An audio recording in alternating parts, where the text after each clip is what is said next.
Hi all. So we're just waiting for everyone to finish logging into the presentation. But in the meantime, I want to take a moment to thank all the collaborators for this series. This is our third and final panel, and it's been a true labor of love that we've been working really hard on for months. And I really, really want to thank the East Hollywood Neighborhood Council for hosting us and supporting this project.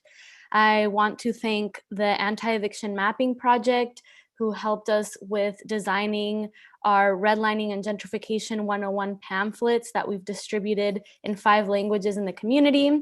I want to thank our other panelists, Karen Birch, Takashi Hoshizaki, of course, Jimmy Recinos, who's my collaborator on this panel.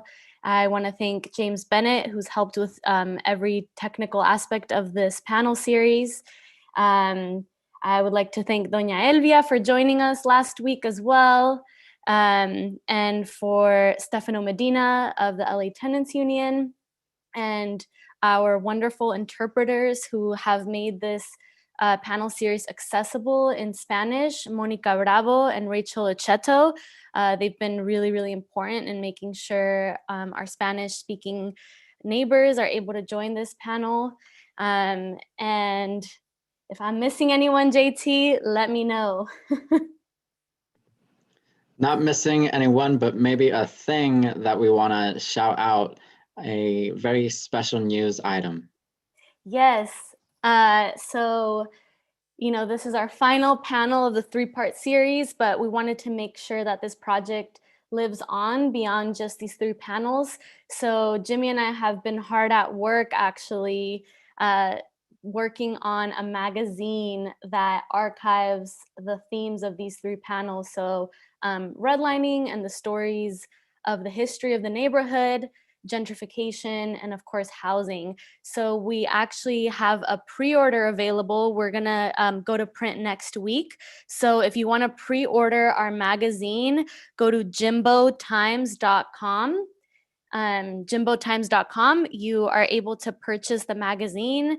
And just a note, because we are going to print next week, it might take up to a month to ship. But it's a really beautiful magazine. It is designed by China Monforte, who's an amazing designer. The cover art is by Chris Simatu, who helped us with our beautiful poster. And yeah, if you want something to hold on to that kind of archives these themes, it'll feature essays, photo essays, maps, definitions, and it's really like a beautiful way to keep something for this panel. It's like a keepsake, and it'll allow people to continue engaging with these themes. And also, Jimmy and I have been working for months now, and it is a labor of love, but if you want to keep supporting our work, this is kind of how you can do that. The money will go to keeping this work sustainable for us.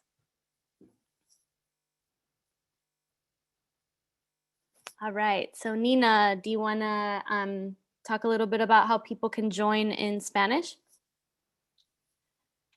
Yes, I can talk about it. So good evening, everybody. My name is Nina Suarez. I'm the president of East Hollywood Neighborhood Council. I'm very excited to welcome everyone tonight to our panel discussion on redlining, gentrification, and housing in East Hollywood.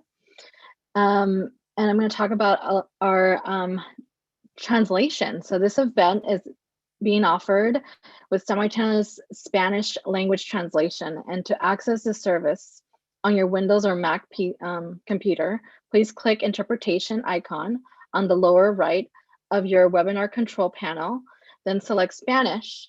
And from the drop-down menu, also, you have the option to mute original audio here. And on your Android or Apple iOS phone, you can click the ellipsis, what are the 3 dots icon from your meeting controls, and then select Spanish from the drop-down menu. And you can also have an option to mute the original audio there and click done. And I'm going to say this in Spanish for our Spanish audience so they can have access to this translation. Este evento se cuenta con el servicio de interpretación simultáneo al idioma español. Para acceder a este servicio, en Windows o Mac OS, por favor, seleccione el icono Interpretación que se encuentra en la parte inferior derecha de su panel de control. Luego seleccione Spanish del menú de opciones. Asimismo, tendrá la opción de silenciar el audio original aquí. En Android o Apple iOS, por favor, seleccione el icono de los puntitos suspensivos, que son los 3 puntos, que se encuentra en los controles de la reunión. Luego seleccione Spanish en el menú de opciones. Asimismo, tendrá la opción de silenciar el audio original aquí. Seleccione Done. Muchas gracias y esperamos que lo disfruten. So I've been tasked this evening as well to talk about one of our Produce Box programs. I'm going to share a small little presentation about our Produce Box program.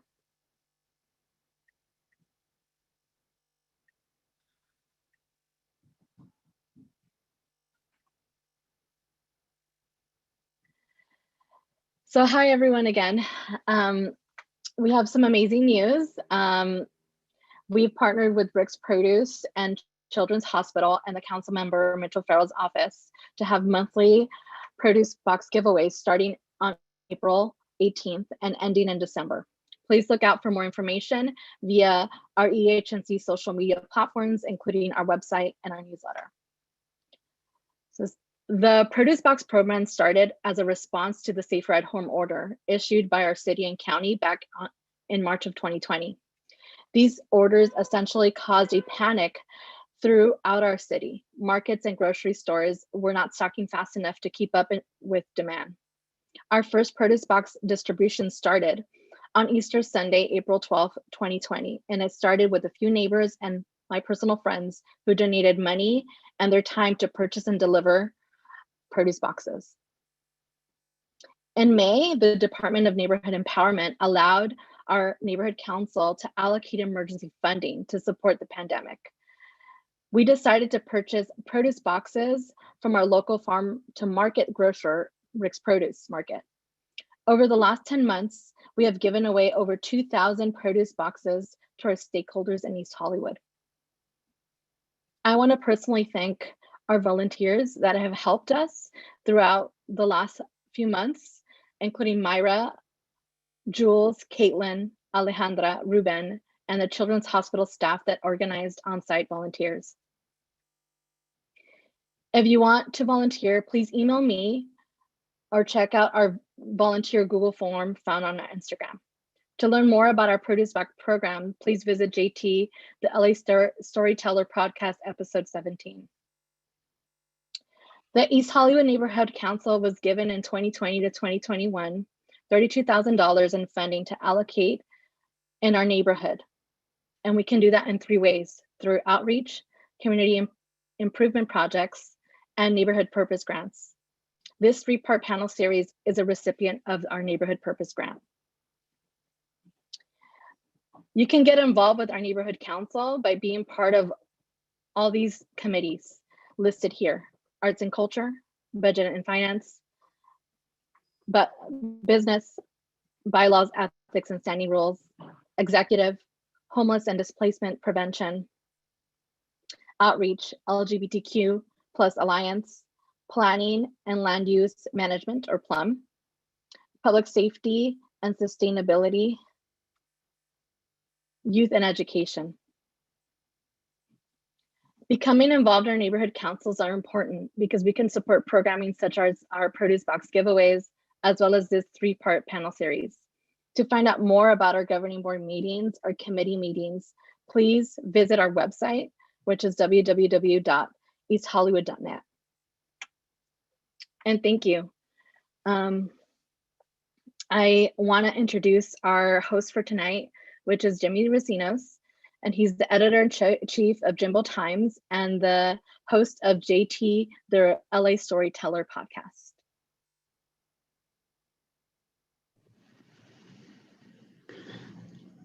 Nina, thank you so much for that presentation. And it is really an honor to learn about the path of this produce program that played such a crucial role during the year of the pandemic, especially right at the early part of the pandemic and then also closer towards the end. And this program is also one that's returning. But I do want to emphasize that if it were not for particularly Nina's leadership on that produce program, there are hundreds, possibly even up to 1,000 families who would have never gotten fresh fruits and veggies for their sopa de vegetables over the pandemic. So I do want to emphasize that the East Hollywood Neighborhood Council is an instrument that, especially when we've got good ideas and a lot of persistence, we can make some really good things out of, right? When life gives you lemon, make lemonade, if you will. Certainly that's what the EHNC has been, and certainly that's what it's looked like under Nina's leadership and courage in taking these steps for our community. So we've got a really special panel tonight, and this is the third and final panel of our three-part series. As Samantha so graciously noted earlier, it's been a long project for us. We've also been hard at work on putting together a magazine for you all over the last couple of weeks, just to make sure that this project lives on. And of course, today was also the Hollywood Community Update Plan public hearing. And I do have a statement from United Local 11 just regarding immediate response to basically what we learned from the LA City Planning Commission earlier today regarding their proposals / recommendations for LA City Hall, which we'll get into. We're going to sort of break down the Hollywood Community Update Plan a little later in our presentation, but I just want to read this very brief statement from United Local 11, a local union for hotel workers and other folks in service in the Hollywood area who've been spearheading the Just Hollywood Coalition. We're disappointed in the vote that the Planning Commission took today. We asked for tenant protection so that new buildings don't replace rent-controlled housing without more than full replacement. They said that Hollywood should wait. We asked for affordable housing. The commission voted to double the building size before developers are required to do anything. Essentially, the fear now is that we'll get about 10% affordable housing units inside of huge skyscrapers. We wanted more say on which hotels could enter our communities and more housing, more affordable housing, but the LA City Planning Commission did not do that today. So we'll get into more specifics for all that in just a moment, but I'm going to take us through our presentation. Also, before I forget, Sammy also pointed this out to me. This has been a trying week for a lot of us. We have been watching the news and keeping up with the news and been totally shocked and also frustrated and outraged by heinous acts of violence against communities of color in this country, which are persistent, but which have these particularly traumatic moments for us, right? We're sort of in a cycle here. And so I do believe that it only underscores the importance of multi-ethnic work that is inclusive of various ages, various backgrounds, various languages.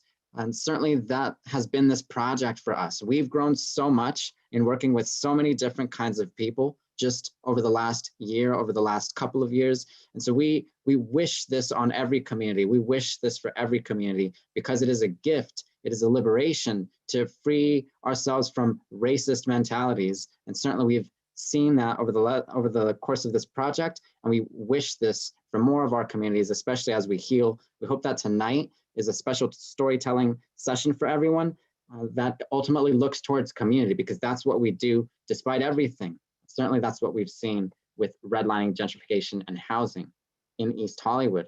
Okay, so I'm going to share my screen and I'm just going to get right into a very brief presentation, kicking off housing, the fight for housing in our community. So let's go right here.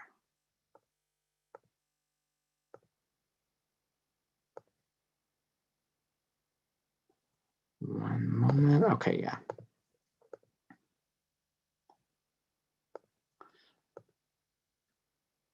Okay, so in December, I published an article titled, "It's Now Time to Ask If Gentrification is a Fourth Wave of Jim Crow Policy." If you haven't been able to read that yet, I highly recommend it. It informs a lot of certainly my sort of approach towards this really incredible panel series that we're now getting through. I don't know why that picture showed up, but it just did. Cheers. We're going to go through a short video clip, which was taken in December as well, actually, December 2020, and in the Little Armenia area in East Hollywood.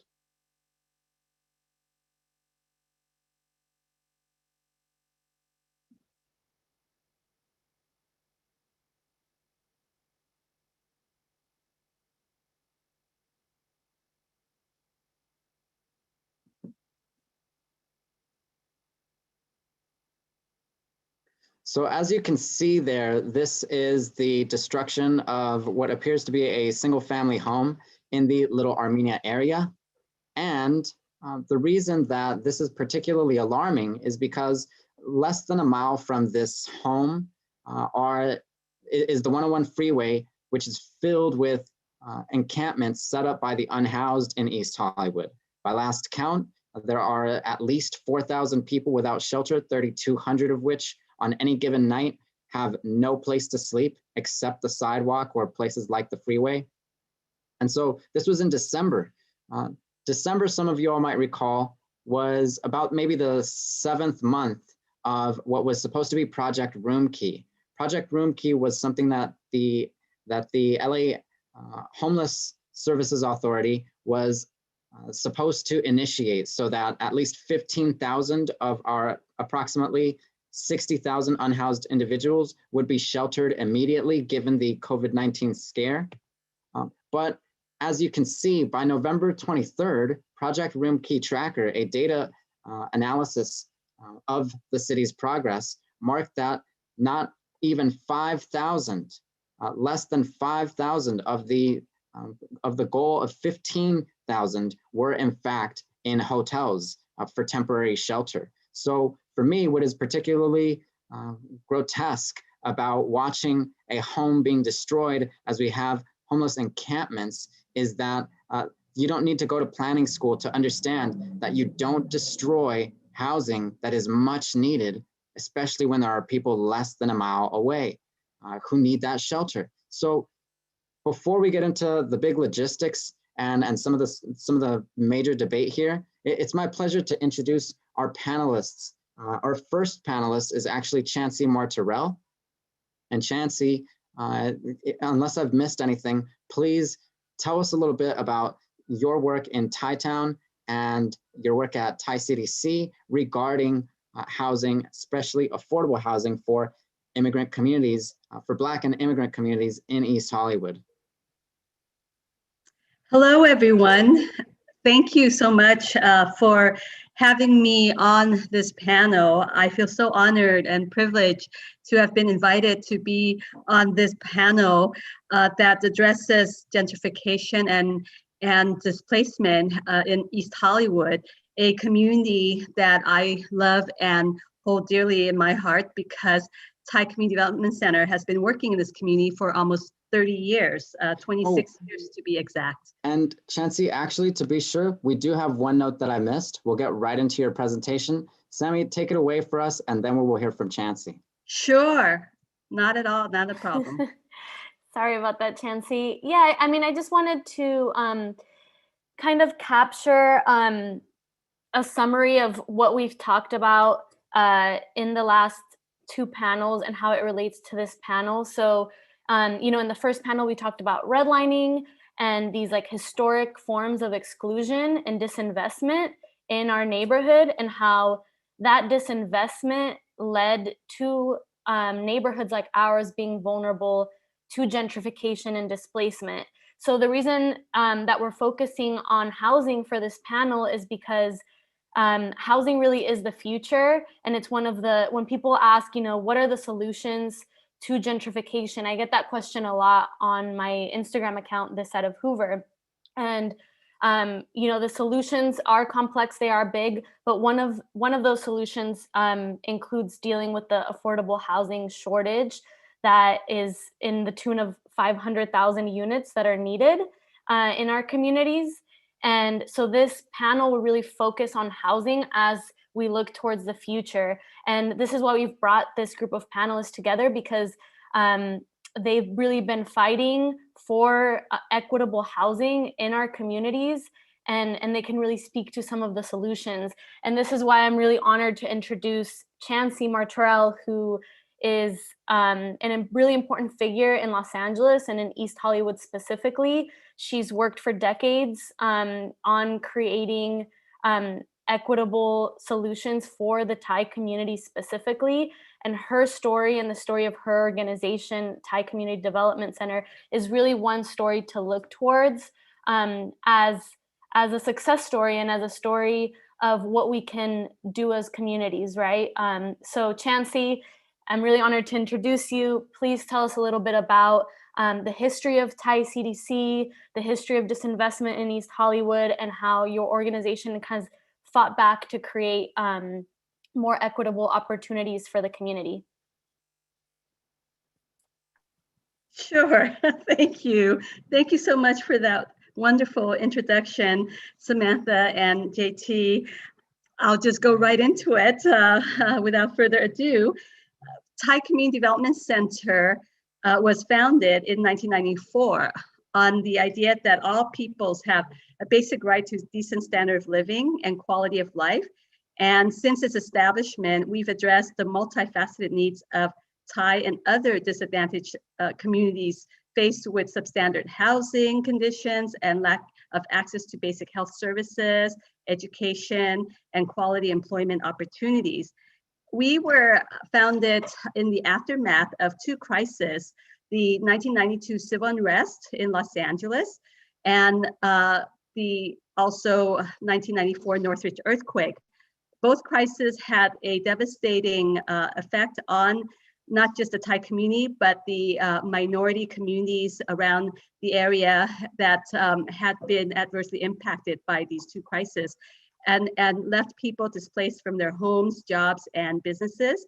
So Thai CDC was born out of that crisis. And the images that you're seeing right now are some of the historic buildings that are located there in East Hollywood that really had been neglected over time. When Thai CDC was founded back in 1994, it was really after 30 years of neglect of this area, this neighborhood now known as East Hollywood, because the area had suffered urban decay and blight and lack of any kind of investment or capital infusion or economic development. And so to compound that with then the civil unrest and then the Northridge earthquake, where now we need to not only rebuild East Hollywood, but make it thrive and prosperous for all of the stakeholders and members who make up this community. And this community happens to be the most diverse community in Los Angeles, represented by Armenians and Latinx and Thai immigrants. And we coexist together, living, working, doing business alongside each other. And we really help to turn this community around. So you'll see now some of these historic buildings like this one, Don Carlos building, which then got preserved and got some of the rebuilding dollars after the earthquake to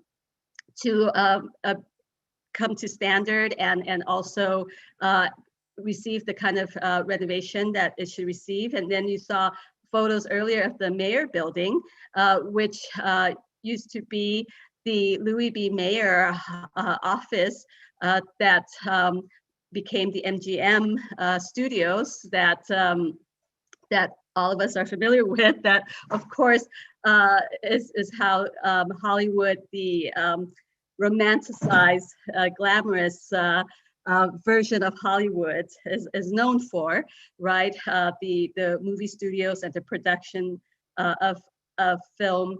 Well, this is a historic building, and it got renovated as well as part of the East Hollywood redevelopment plan. And so in the birth of Thai CDC, then came this campaign to really begin looking at how we could turn the neighborhood around. So we campaigned then for the designation of Thai Town for this area, because it has served historically as a port of entry for newly arrived Thai immigrants going back to the 50s.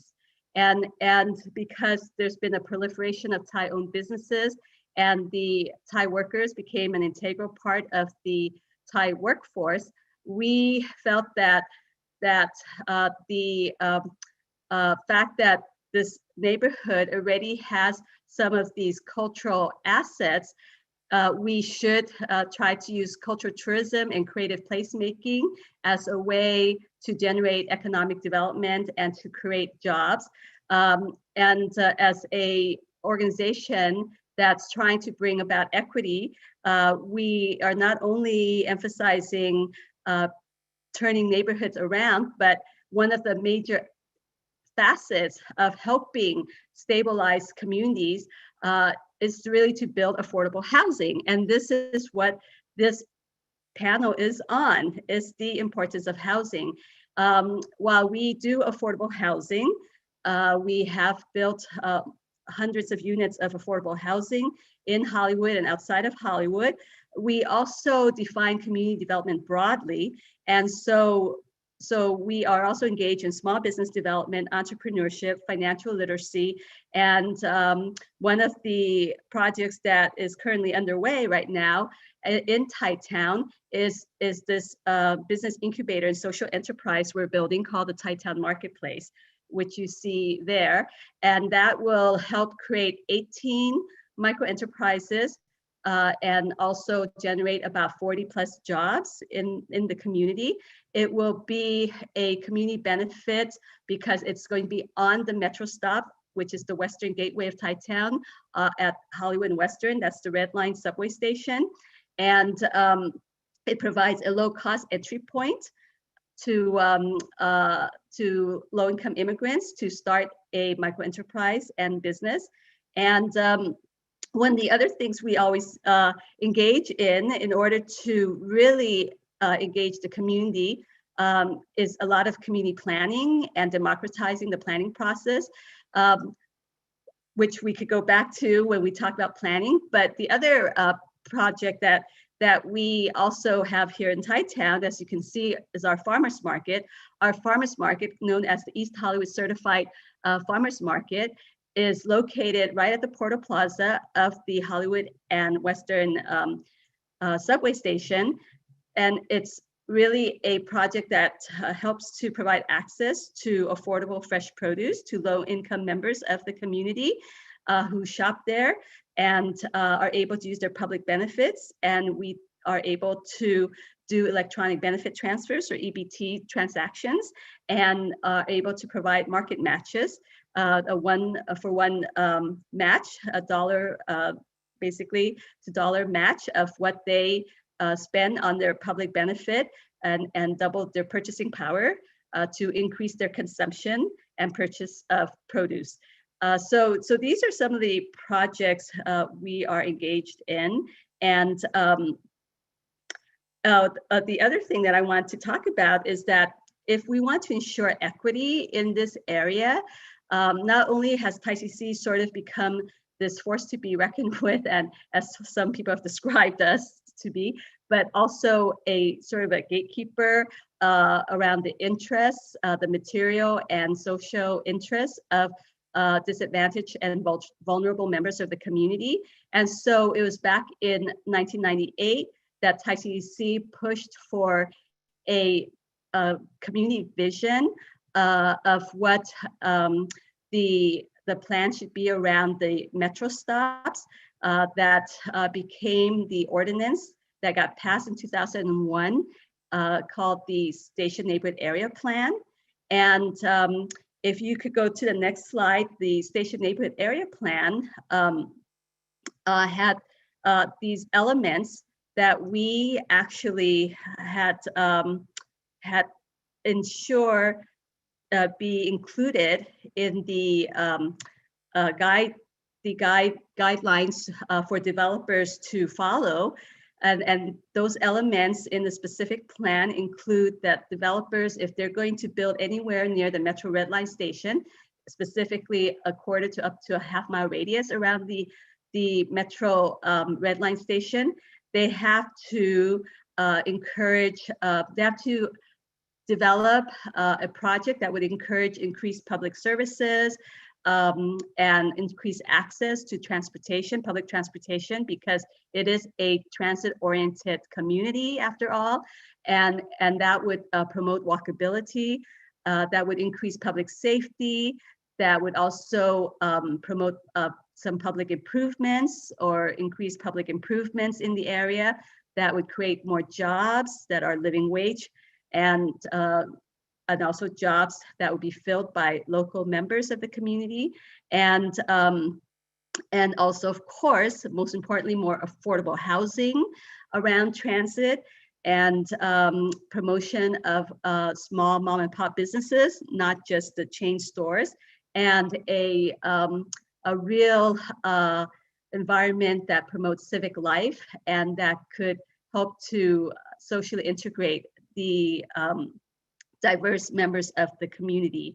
And so yes, so TICC has been involved in not just the brick and mortar of community development at the micro level of helping people become economically self-sufficient through financial literacy, access to capital, ability to start their businesses, and what have you, but also at the macro level, the neighborhood level, where we are trying to address blight and urban decay and disinvestment and turn neighborhoods around, beautified neighborhoods, preserve its features and assets and historic assets as well, and also build more affordable housing and promote small business development and expand those businesses and create those businesses and create these jobs, but also, so it's a form of individual asset building and also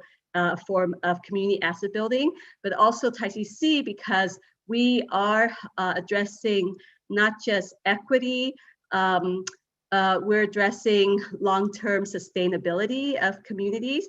It's very important that we absolutely focus on the most marginalized and the most invisible and voiceless and disadvantaged, so that they could participate in the planning process. We try to open up and democratize the planning process because they are the authentic voice, and they should be driving the planning process, and they should be the ones to sustain all that they want to see in their community, and what will help the community thrive in the long run, to make sure it's green and beautified, and it's a local economy that works for everyone, and it creates the living wage jobs that everyone can live off of, and does not displace any of their mom and pop businesses. And at the same time, TICC also addresses the issues of human rights, immigrant rights, workers' rights, because we do a lot of advocacy around that as well. So so that's Thai Community Development Center history, and the resiliency part, as I mentioned, you know, we've gone through a lot. We had to endure the neglect of over the past 30 years before TICC got started. Then we had to endure the adverse impact of the 92, followed by the 94 Northridge earthquake. So this community has really gone through a lot and has shown a lot of resilience. And now we're a transit-oriented community, and we need to create more equity around transit. And that's why we're doing a lot of development around transit, because we believe that such a large investment in such a public asset and public infrastructure should produce community benefits for the community. And that's why we have our farmers market there. And that's why we're going to have our Thai Town marketplace there, which will also promote social integration, and it'll be an anchor for economic development and neighborhood revitalization. And and also be a hub for the community as well. And affordable housing, of course, is key, because affordable housing is what's going to stabilize the community through and through. Because first and foremost, housing is a human right, and people really need to be able to have a roof over their head if you expect people to contribute back to society and be a contributing member of our community.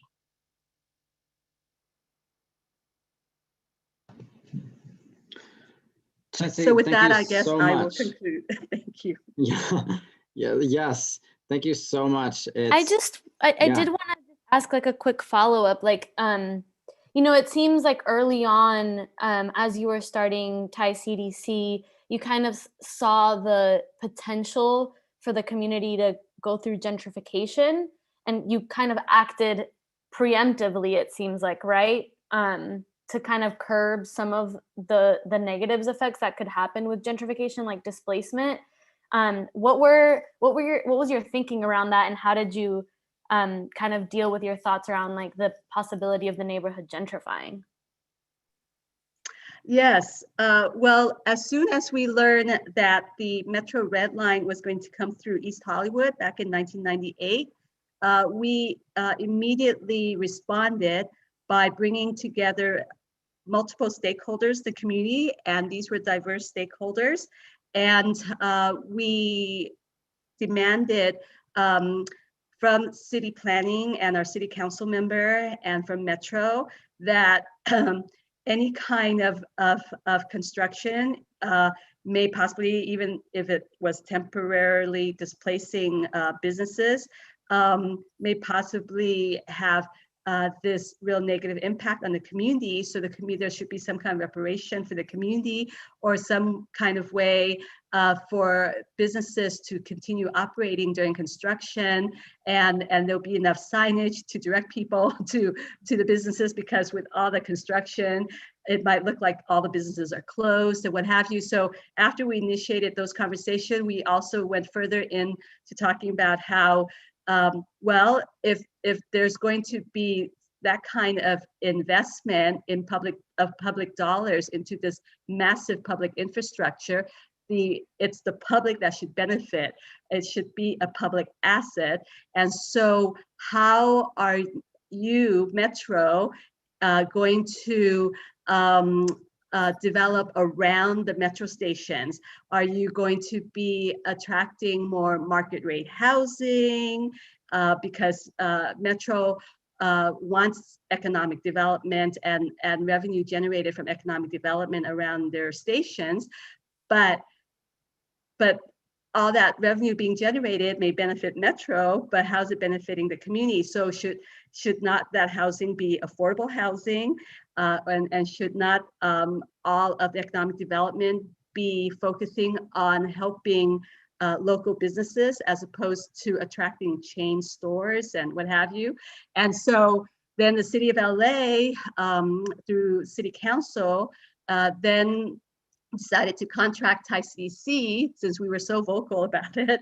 They decided to contract Thai CDC to do some community planning and community engagement, and through all that community engagement and planning process, where we had brought all the community stakeholders together. In fact, we did this at LACC because we needed a lot of space to bring every member of the community over from different sectors and different ethnic groups, you know, talking about businesses and residents and seniors and youth and workers across all ethnic groups, and in multiple languages. So we had all these translators, and did what we called some focus groups and visioning exercises, and just had the community tell us what would you like to see within the quarter-mile up to half-mile radius around these Metro Red Line stops. And so they wanted to see, first and foremost, affordable housing. So they wanted to make sure that there's affordable housing, that this community does not turn into a community that will be just completely gentrified by market rate housing and displaced people who are the social fiber of this community for 30 some years, 40 years. And then they want to see improvements in terms of the public infrastructure, and they want to see amenities and more public facilities, and they wanted to see protection of the small businesses. They want to see more greening, more open space, improved walkability, and more pedestrian friendly environments, especially if it's going to be a transit-oriented community. And so we put it all of that together in this vision, and we submitted that to City Council, which then got submitted to City Planning, and then it got adopted as a specific plan called the Station Neighborhood Area Plan. And that was in 2001, and it's a 20-year plan, which now will sunset soon, but then it's going to be capped. And that has really prevented developers from all of the catalytic developments you see around Central Hollywood now, and that we're disputing in this current Planning Commission hearing on the Hollywood Community Plan update. And we wanted to promote the Just Hollywood Plan for that reason, because what the specific plan did was it really prevented developers from building high and from adding parking. And with limited parking and height restrictions, developers then were prevented from building these major projects, huge projects, and from engaging in this kind of catalytic developments that would have pushed people out and gentrified the whole neighborhood. And so the Station Neighborhood Area Plan, our specific plan, really became this tool that prevented sort of apartheid in East Hollywood and displacement, and that was because at the very get-go we kind of preemptively, like you said, had to take action. Yeah, thank you, Chancey. Jimmy, do you want to introduce our other panelists? Yes, absolutely. Thank you to Chancey. Thank you to Sammy for that excellent follow-up question. I will introduce first Lee. Joining us for this panel, I'll ask everyone to turn on their cameras. I'm going to introduce first Roderick Hall.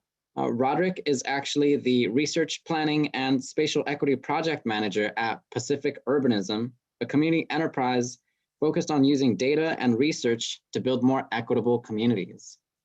And we are also joined by Caroline Calderon of the Little Tokyo Services Center, which is actually installing a new extremely affordable income housing complex at none other than Vermont and Santa Monica, the Vermont and Santa Monica intersection. So it's a famous, it's a very famous intersection, very sort of pivotal intersection for what is East Hollywood.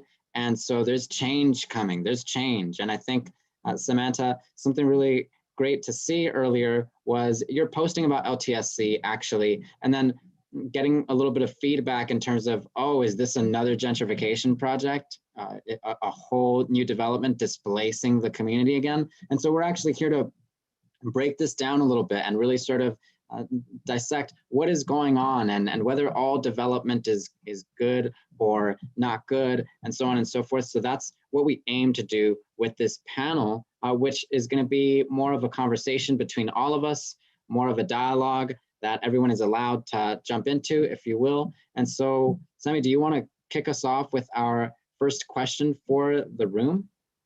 Yeah, I want to take us to some essential grounding, a grounding question. And my first question that I want to ask of the panelists is housing a human right?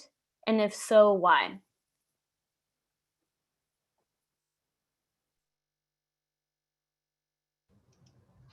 I'll answer. So, for me, I think, one, I just have to say before I even start speaking, thank you to the both of you for doing this entire series.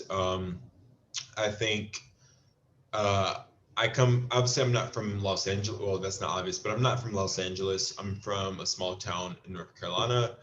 But, you know, growing up as both a poor person, working class, low income person, and also as a person of color, among many other things, I think is very important that we tell our narratives ourselves, because we're the only people positioned to really speak on that.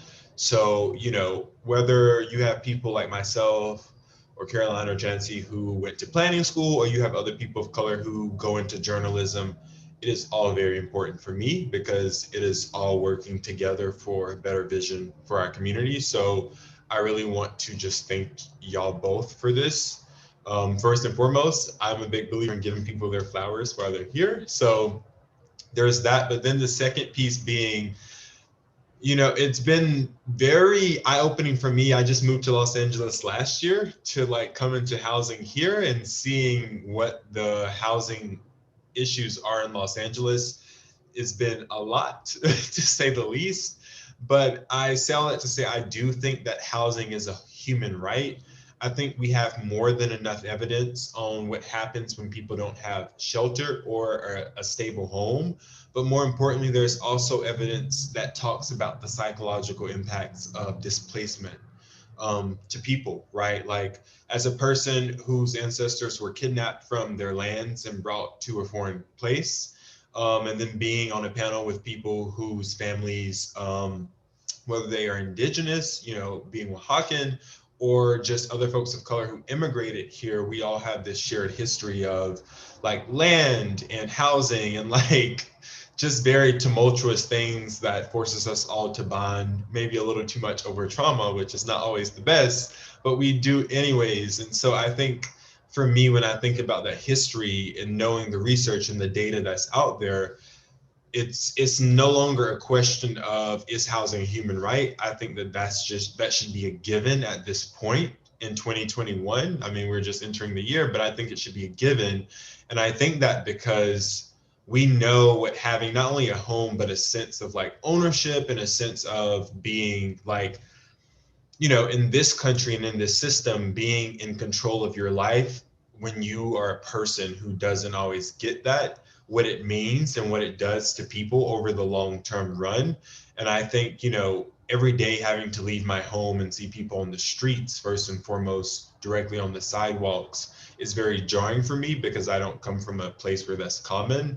And I can't imagine waking up every day and thinking, oh yeah, people don't deserve housing. Like that's just not in me, both from like a religious and spiritual standpoint, but also just from a morality standpoint.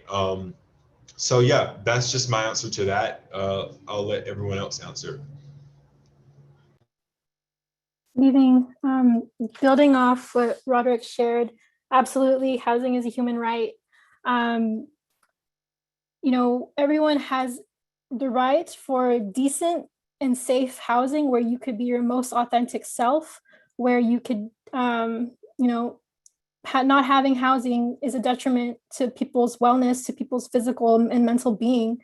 So absolutely, housing is a human right. And the neighborhoods that you help cultivate, or that the neighborhoods that, you know, are dear to you and you have created memories and you've built relationships, you also have a right to stay in those neighborhoods.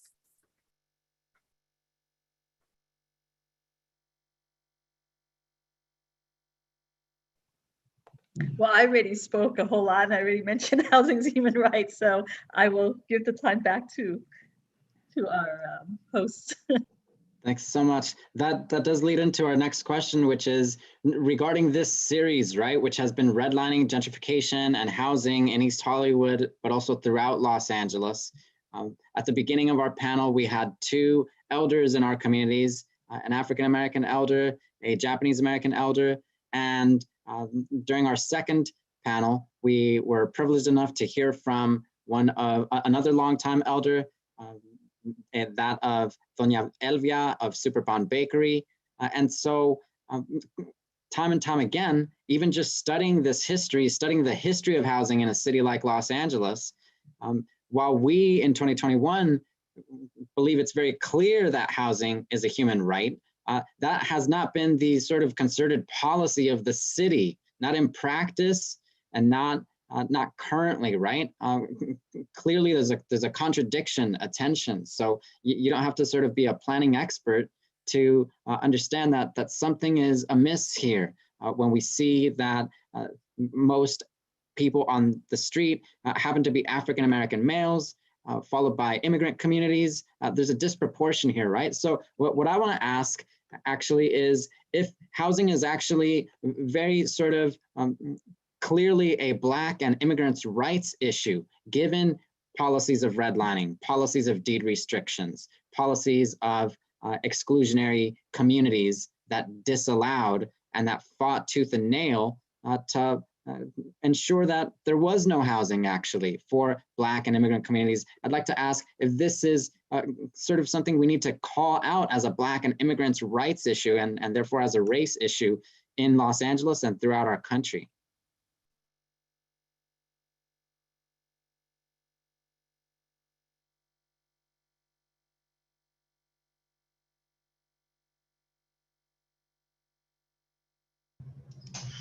I was gonna let Caroline go first. Um, Especially for me, you know, and one, I just did this, but I think, you know, listening to Chancey speak on our past conversation this Friday, and listening to someone who's a woman of color speak about going to grad school and talking about trying to learn about, you know, affordable housing and financing. It was one, very insightful because, you know, that was a part of my own grad school journey.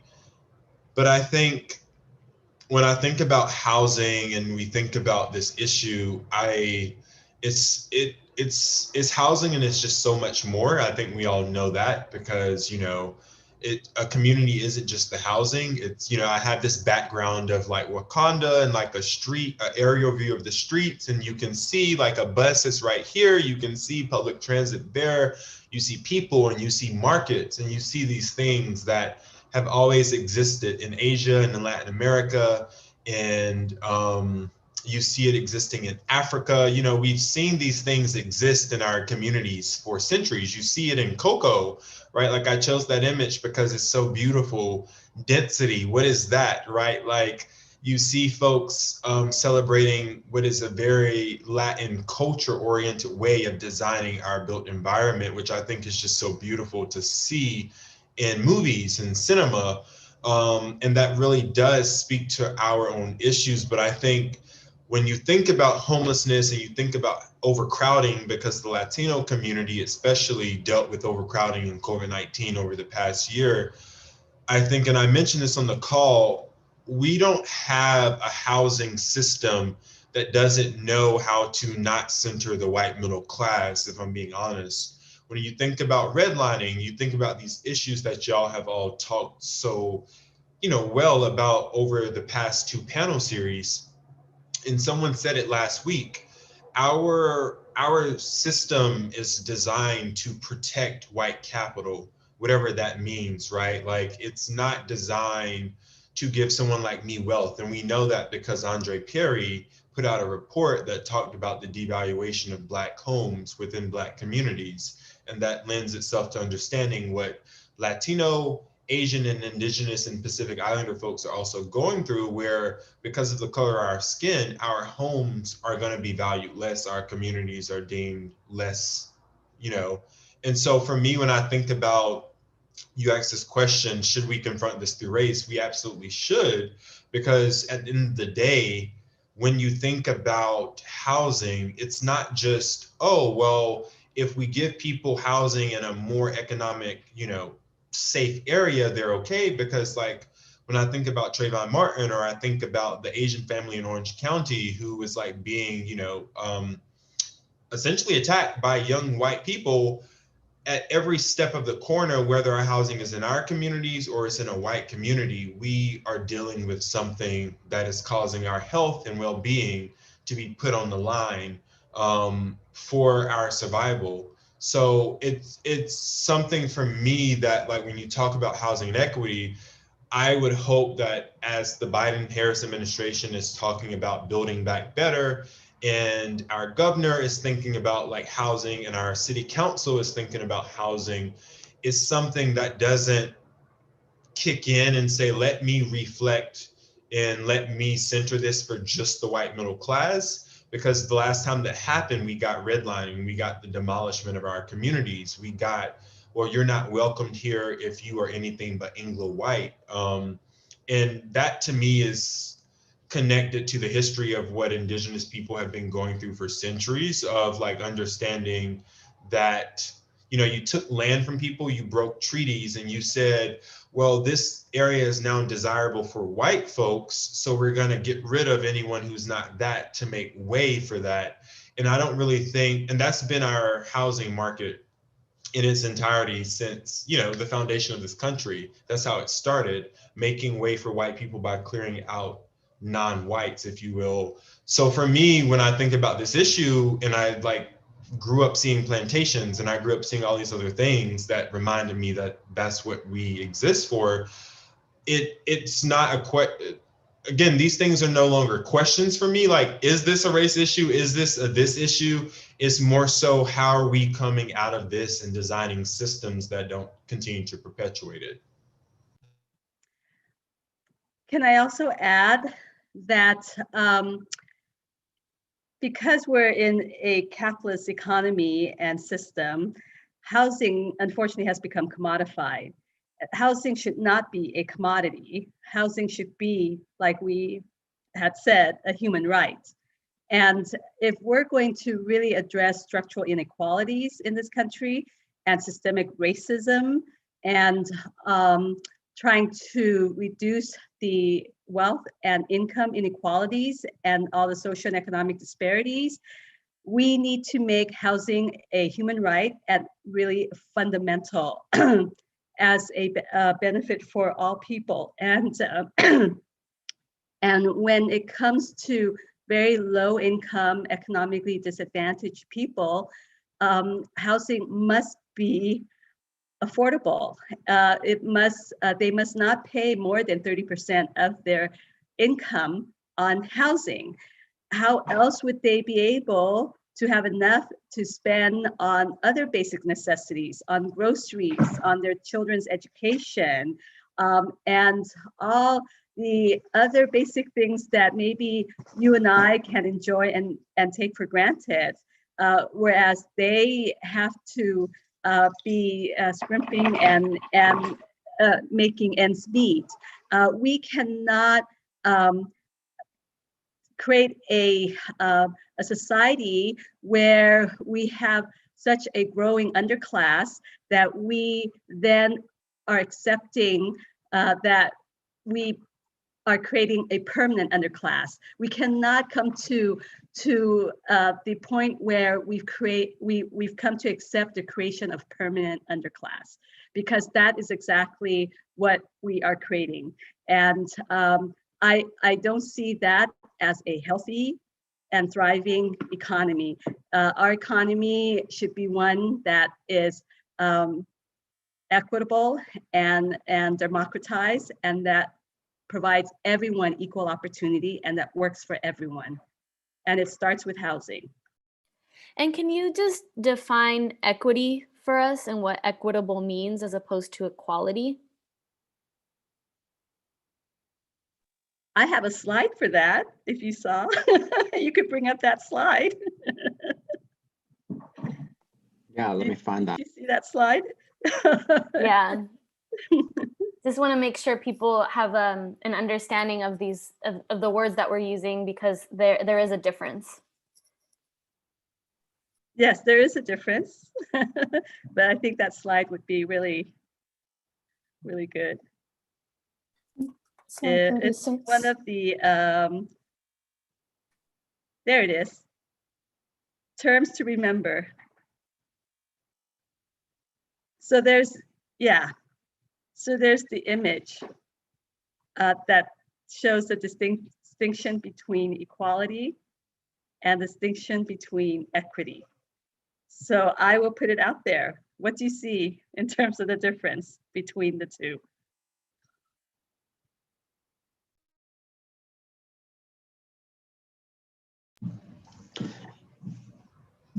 It looks like equality is something in which everyone is given the same object and expected to have the same outcome, whereas equity provides different instruments or tools for different needs. Yes, because equality did not address the person's, the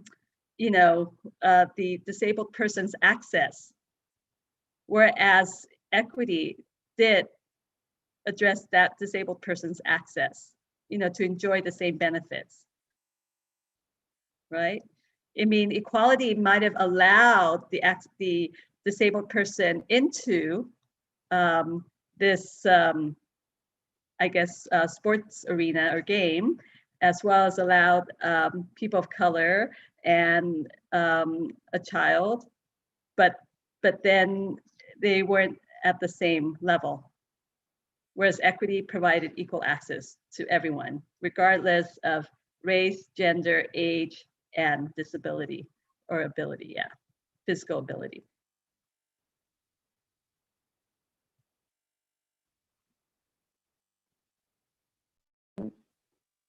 Thank you for that, Chancey. I just wanted to make sure we had like a basic understanding of that as we move forward. And then the next question that I wanted to ask is, again, like, let's get to the basics, like, what is planning? When we talk about urban planning, and, we've been talking a lot about the community plan. Why should people care about planning? What is it? And how has it failed historically, working class people of color?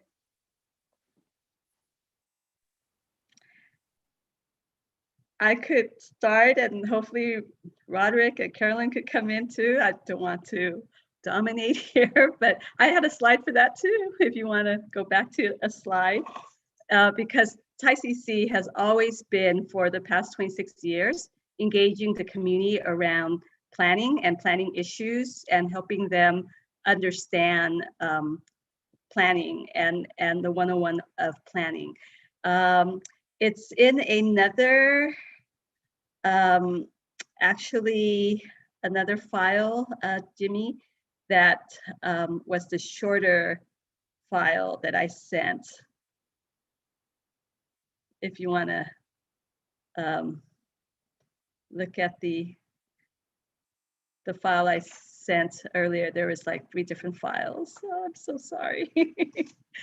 But I'll just say that, yeah, we try to open up the planning process so folks can really understand what it involves, because it's very important that they have a say in how their community develops. We have predominantly, when working in minority communities that are low income, immigrant community members who are limited English speaking and monolingual, speaking in their respective languages, and maybe always in survival mode and just trying to make ends meet.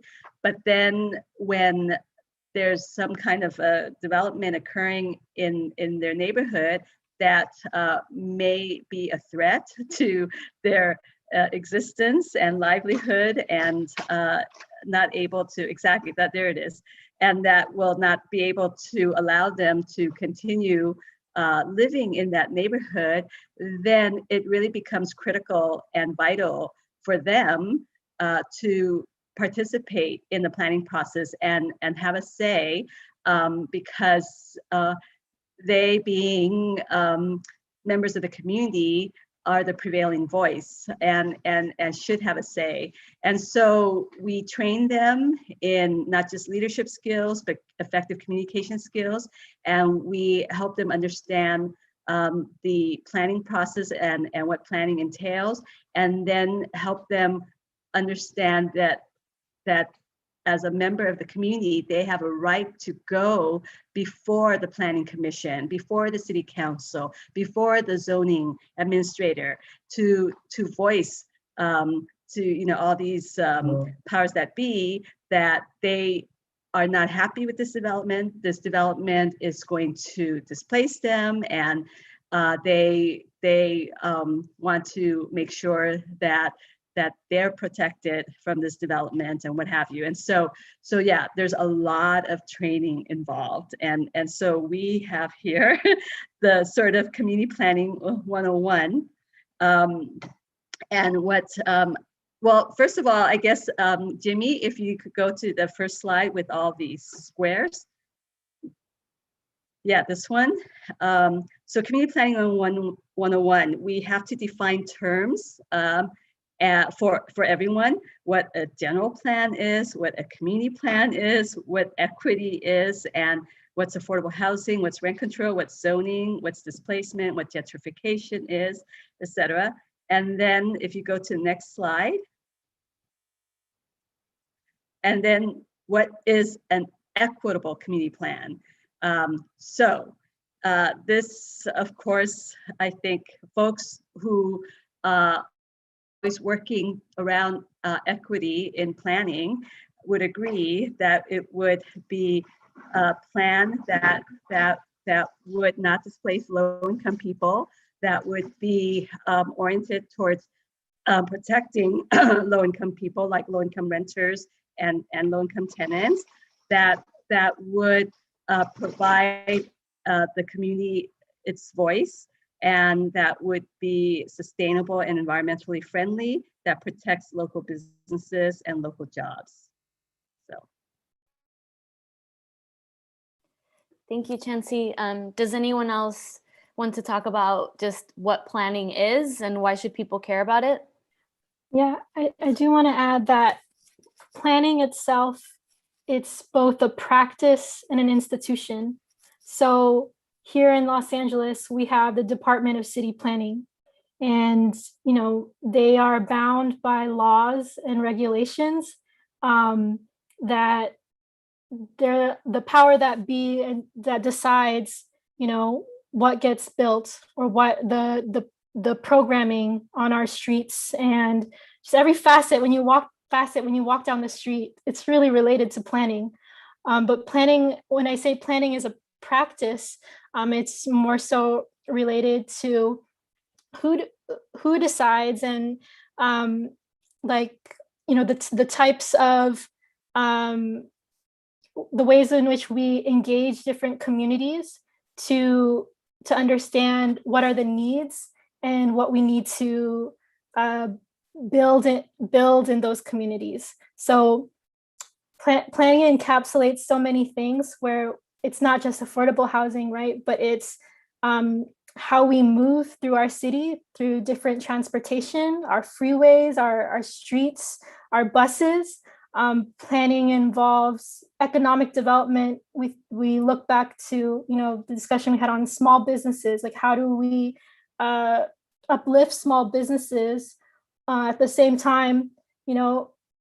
There's also like these big businesses that exist in their city, and how do those things interact with the surrounding neighborhood. So planning encapsulates so many things, and it's important for folks to understand planning, or to at least get an intro to it, because it really impacts our daily lives, from when you walk down the street, or when you're trying to apply for housing, or you see for sale signs up in your neighborhood, or it's all related to the institution of planning, but also the practice of planning.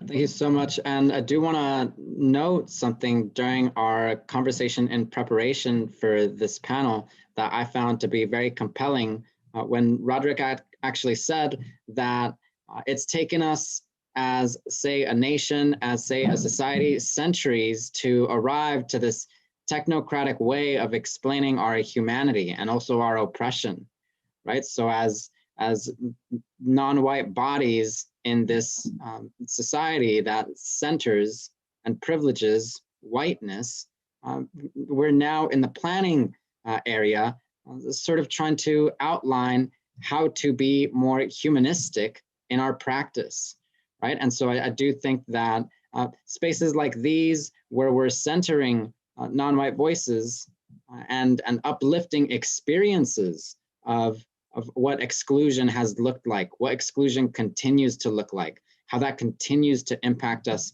psychologically and socially, how we sort of come to accept our neighborhoods as having to bear the burden of poverty and then gentrification or displacement.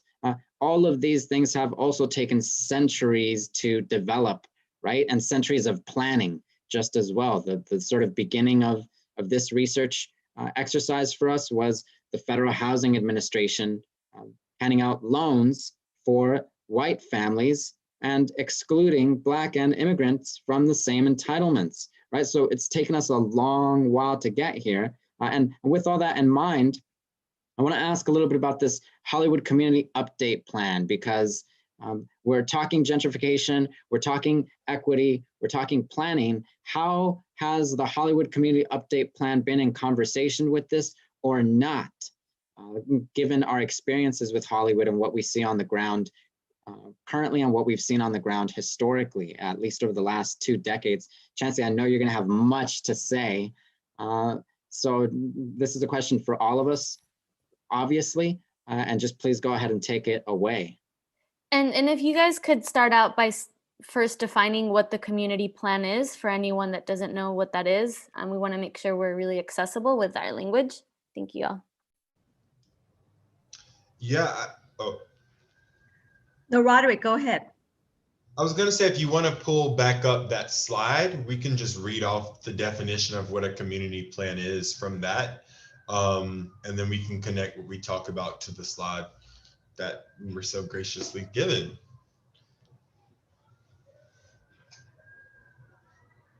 Yes, that was exactly what I was about to say, Roderick. The other one on the email, yes. That one, go further up.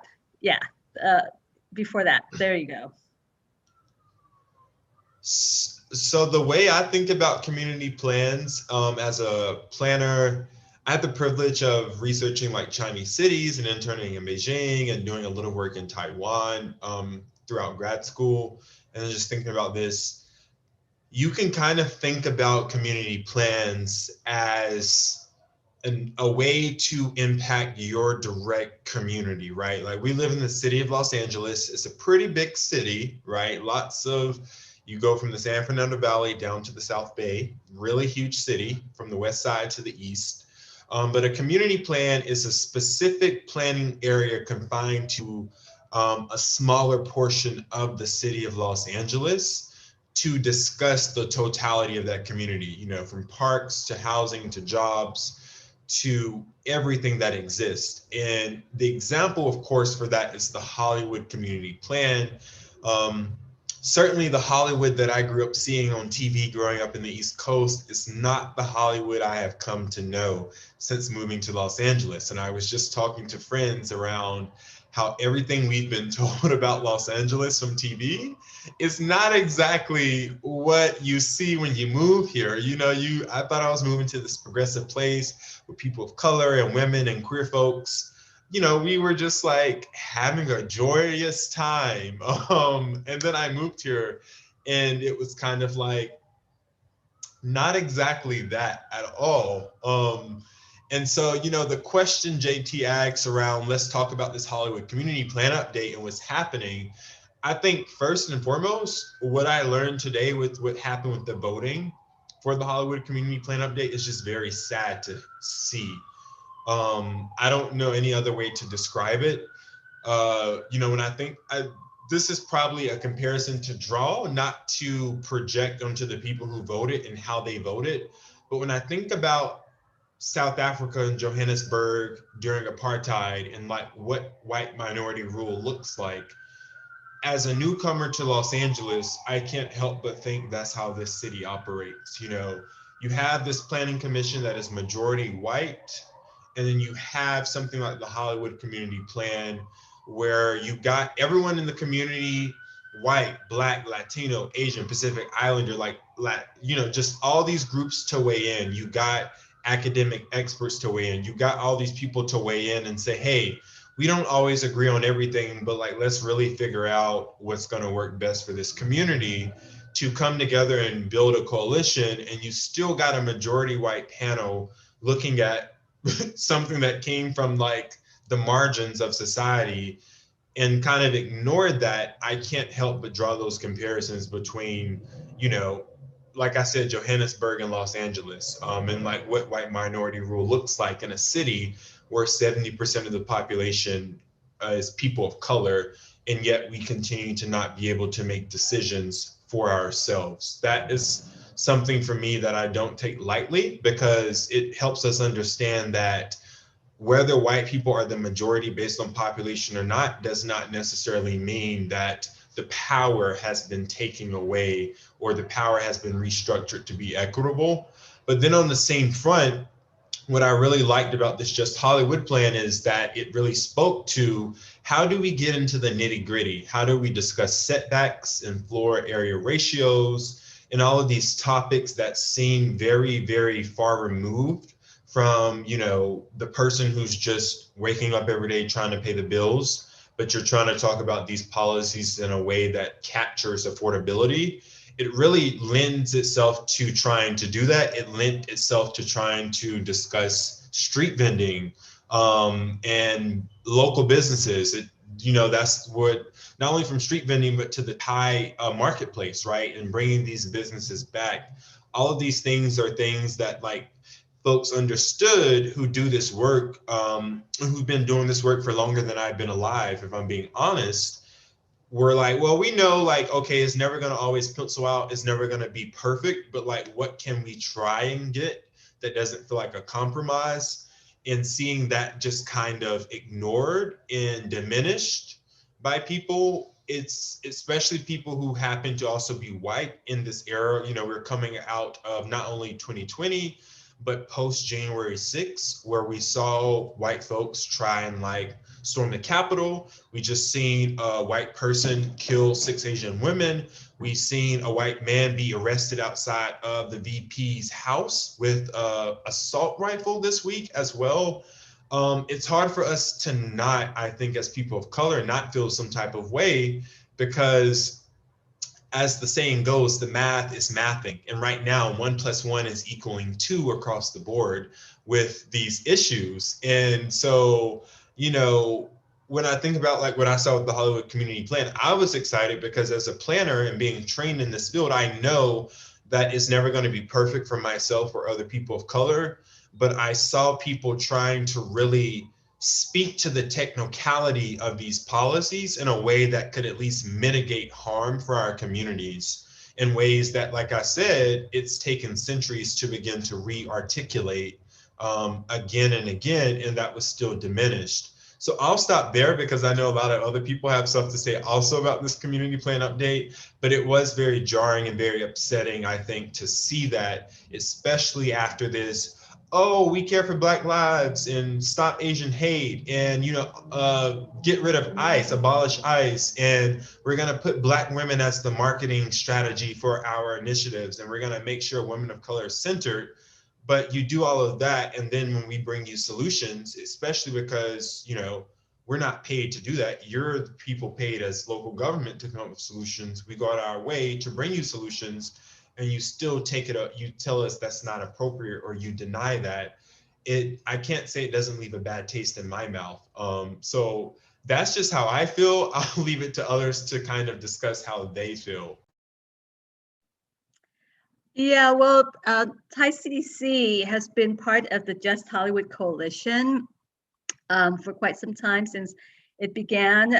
We've been following the Hollywood Community Plan update from the very beginning, and then it had been shelved because there was a lawsuit. So then it got it came back for more community input, and then we joined the Just Hollywood Coalition to address the need for more equity, hence the word just Hollywood plan. It really builds on current housing incentives and ensures that upzoning is focused on housing rather than luxury commercial development, and promotes our environment and also tries to prevent the wave of displacement that has been hitting Hollywood as a result of the giveaways to commercial developers that allowed for more luxury commercial development at the expense of housing, and that displaced a lot of people. And so specifically, some of the actual recommendations from Just Hollywood Coalition called for community control over Hollywood hotel development through a conditional use permit. And so that's a really novel idea, because it really puts the control over hotel development in the hands of the community. And it would also, in this conditional use permit, ban the conversion of rent stabilized units into hotels, or at least require a 100% replacement with affordable units. And it would also prevent developer giveaways. It would upzone for housing, not for luxury hotels and not for commercial uses. And so this was a way to really incentivize affordable housing production through utilizing density bonuses and value capture. So this Chancee, was really, if I may slightly interject for a moment. Yes. Chancee, so let's just say that someone for the first time this morning, when they were having their cereal, they got up and they heard that there's a Hollywood community update plan. Just to situate us, what does that mean, a community update plan? What are we deciding here, or who is deciding what gets updated? If you could just help us situate this for someone who may be hearing about the community update plan for the first time.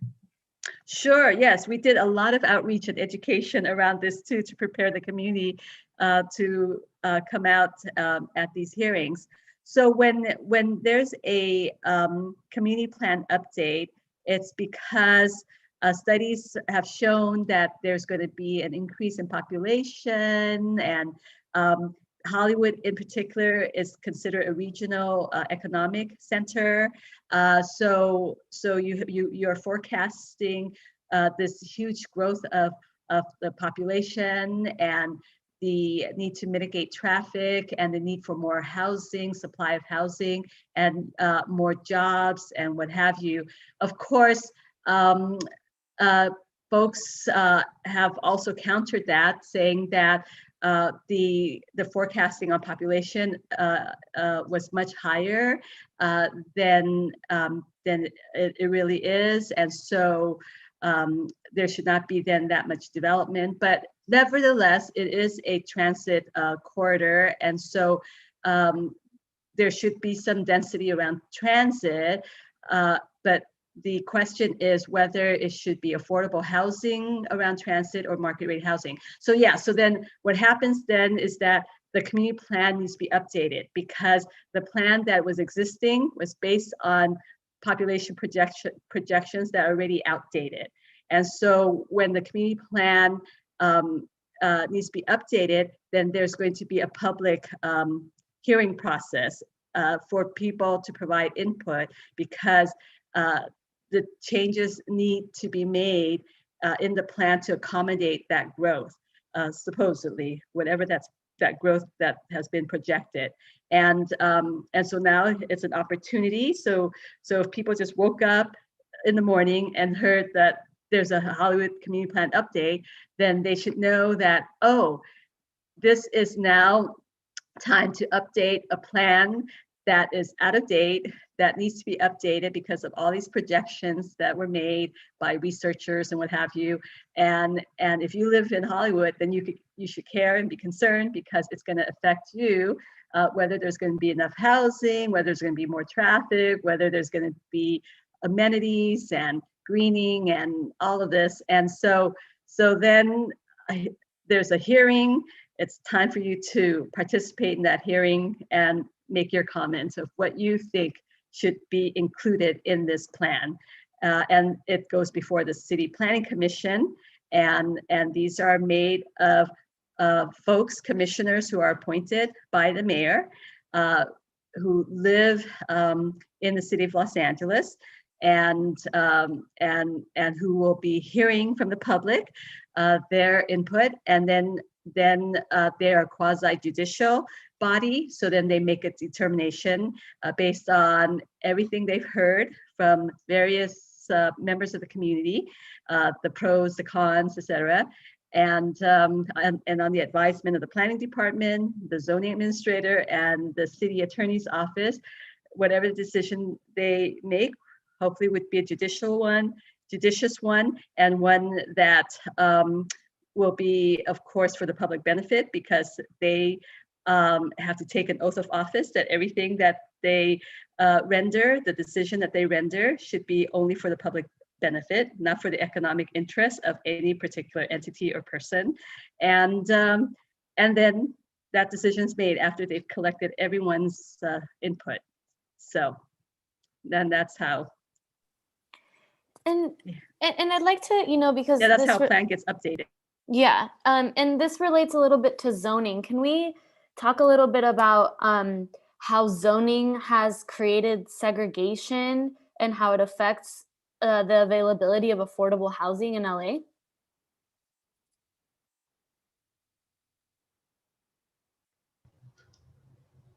Yes, we can. One, I want to say, before I talk, Caroline, I'm always like, ooh, making sure everyone has kind of that space. So, if you want to take us away on this, I'm happy to do that before, I speak, or, take space, make space is always my go-to. I mean, I think I can start off, and then Roderick, if you want to help me through it. But I will start with that zoning. It really determines the types of things that you're able to build in a neighborhood, or how high you can build. Can you build commercial? Can you build industrial, residential? When you build residential, what type of residential can you build? Is it a single family? Is it 2-story buildings, 3-story buildings? So zoning is the power of a city to be able to regulate, what is built, what is preserved in a city.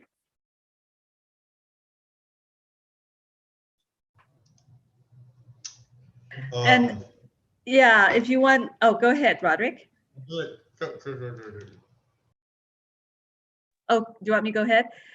Well, yeah, it's a tool that cities use to designate different uses, just like Caroline was saying, different land uses, like what's residential, what's commercial, what's industrial, how big the building should be in terms of building sizes, and then how they should relate to the surrounding and other buildings, whether the rest of the buildings will all be like contextual or not, and whether there'll be open spaces, etc. So there's going to be zoning for industrial use, for example, and if you're going to develop something industrial, you obviously cannot go into an area that's zoned residential, because then you would be violating the zoning for that area, because there's already a zone for industrial use. So if you want to build something industrial, you have to go into that industrial use. But then there's a whole thing about variance, but that's a whole other issue. So how has zoning been used to segregate communities, and how does it affect affordable housing today? Yeah, so one, thank you for asking. When y'all started, as I've come into this new position, one of the things that I wanted in my title was spatial equity, because it has to be talked about. Land use, zoning, and the spatial environment, there needs to be a discussion around what equity looks like in our built and natural environments as we are trying to build better communities. What a lot of people don't know is on the residential front, for people who don't know, residential means, just homes. we used to be very explicit with our racism. You know, what we now refer to as single family zoning was once referred to as R1 white, is now referred to as R1 residential. And what we used to refer to as like multifamily and apartments and all these things were called R2 or above colored, right? So there was a clear distinction in our legality, in our policy, in our regulations around where white people should go and where the rest of us should go, right? And so that, with the combination of government-backed financing, the loans that we talk about with the, you know, post-World War II era, combined with the floor area ratios, the setbacks, the height restrictions, the tree canopy, all of that constituted and developed the haves, AKA the suburbs, and the have-nots, AKA the inner city. And those things work together in like they work together to formulate different built environments for different ethnic groups to then determine who was going to have life, liberty, and the pursuit of happiness, and the pursuit of stable housing, and the pursuit of all the things that we were promised in theory but never given in practice. Those things all work together, from the zoning to the regulations to the financing to the everything that is what we would now call the community plan. And we don't get into that often, and we don't get into it enough. And, you know, for me, we've seen this play out in the rural South. For my family, they try to put a plant, right? Because what we see happening with Stand LA right now is not in East Hollywood, but we know that even when we talk about zoning and land use, separating industrial from residential is only granted to white communities, right? You go down to Englewood, there's an oil field right next to the park. I just visited Kenneth State Park for the first time, and I was like, why am I seeing oil drills at the park, right? Like, why am I seeing that? And that's because our communities are not given the same luxury of setbacks. They're not given the same luxury of height restrictions and all these other things that make up where we live. And thus, we have to be given a different reality and a different spatial environment altogether. It's not just housing, unfortunately. If it was, it may be a little bit easier to address. And so when you ask about zoning and land use, again, the topology of the Americas is one that's best suited by someone like Deb Haaland, who was just, you know, recognized and nominated and confirmed and sworn in by a Black and Asian woman, to manage our public lands. The typology of the Americas is best suited to be understood by the people who are curating and living with this land before any of us were on this land. And that's something I'm always going to hold near and dear to me. And so when you talk about zoning and land use, it's taking these theories that our ancestors lived on and just modernizing it and technifying it in a way that may or may not work for us. Like in China, I learned about the Shang Shui theory, which is like mountain and mortar, and how like ancient Chinese civilizations curated the built environment to work for like their, you know, their world, like the reality they lived in. And that to me is beautiful, because it lends itself to understanding like what I need to do here in the Americas.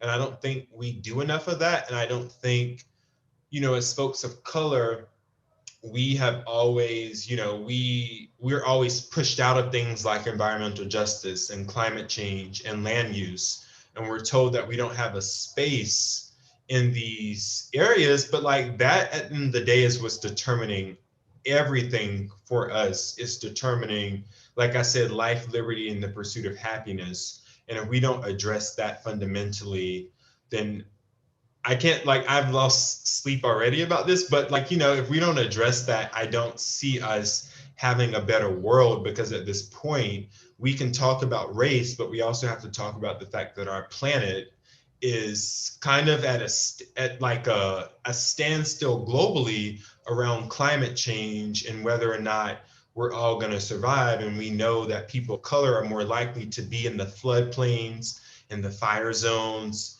in the earthquake zones. We're more likely to be predisposed due to land use and zoning. And at this point, it is about our survival as people.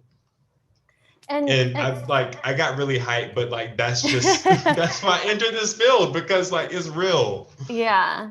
And if I'm not mistaken, one of the issues in Los Angeles specifically is that a lot of formerly like all white neighborhoods that had deed restrictions were zoned for single family housing, and they continue to push for only single family housing. So then it becomes really difficult for affordable housing and apartment buildings to be built in those neighborhoods. So then neighborhoods that don't have those strict zoning rules get the brunt of a lot of the construction, right? And I think one of the issues with the Hollywood Update Plan is that a lot of groups in the city wanted to expand the zoning for multifamily use, right? Like there's neighborhoods that don't allow for that. And if we're going to deal with the affordable housing crisis, we need to allow for more multifamily housing, right? So I think that was one of the issues that, for example, the Just Coalition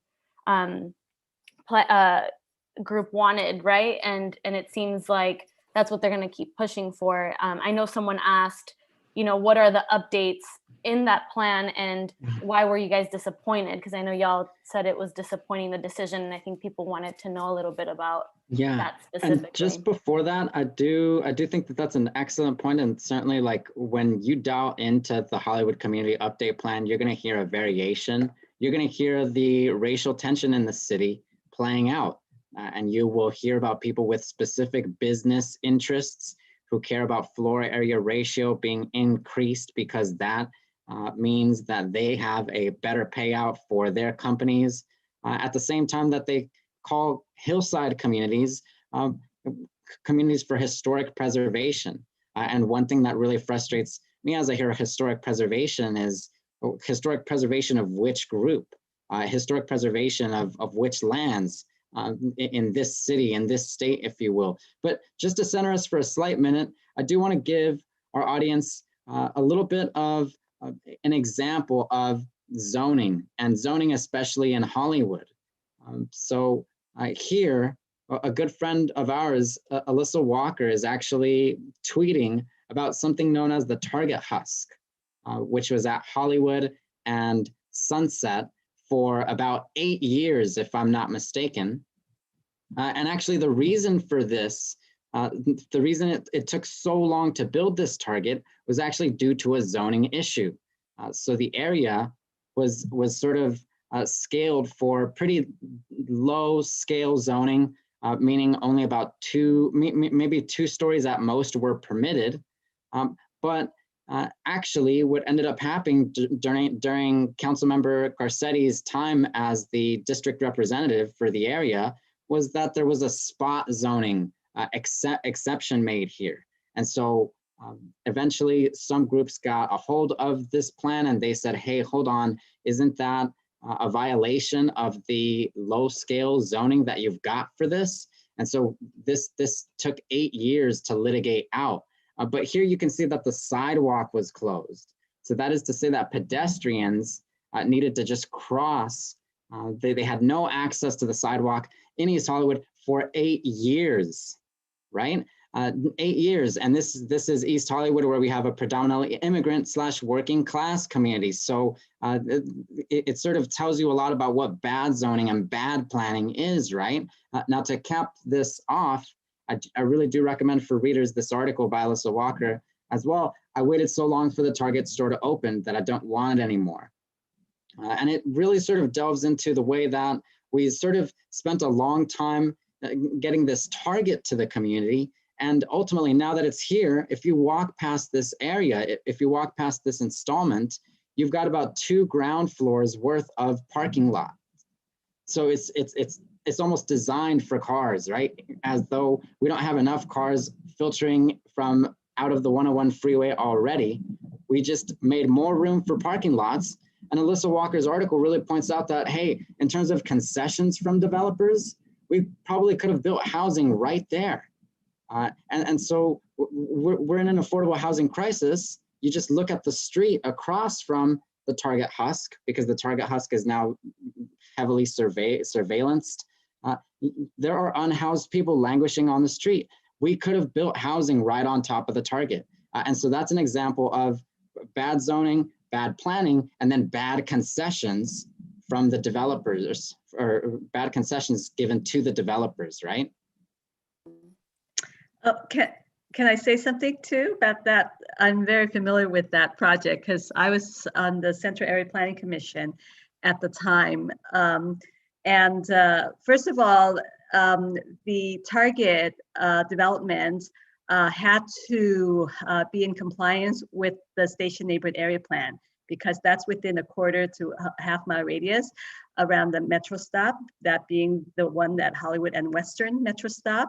So the developers had to really, or the developer had to really conform with the specific plan that restricted the height. And then the community wanted subterranean parking, but Target found that that was too expensive. And so when it came before my area planning commission at the time, I was trying to get concessions from Target that included local hiring, that if you're going to go a little higher than the height restrictions, that you would provide childcare, and you would to your employees, and that you would hire locally and what have you. And so they had agreed to that.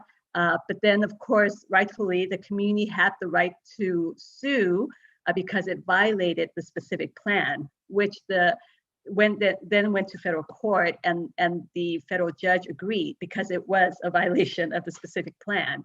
And but then, of course, like you said, it was back and forth in court, and then many years later, you basically then have what you have today, and none of the concessions that were agreed upon back then that allowed Target to build, and none of the not meeting any of the requirements that the community wanted as well, sadly. So, just to situate us back in the neighborhood and in affordable housing specifically, we've learned that housing has been excluded for many years via practices like redlining, like deed restrictions. And we know that there's like a huge shortage of affordable housing in our neighborhood. And organizations like Thai CDC have been fighting for decades and have been successful at building and preserving affordable housing. And now we're actually going to have a new development by the Little Tokyo Service Center on Vermont and Santa Monica. So Caroline, can you tell us a little bit about LTSC and what y'all are building on Vermont and Santa Monica? Yeah, so I think we can pull up the slides starting from 46. But I hope that the following slides can build clarity and also awareness in what's happening on that corner at Santa Monica and Vermont, but also, add to the conversation of what does it mean to build affordable housing? Who is this housing for? And how do communities actually advocate for more affordable housing? So this is just like a picture of the proposed project on Santa Monica and Vermont.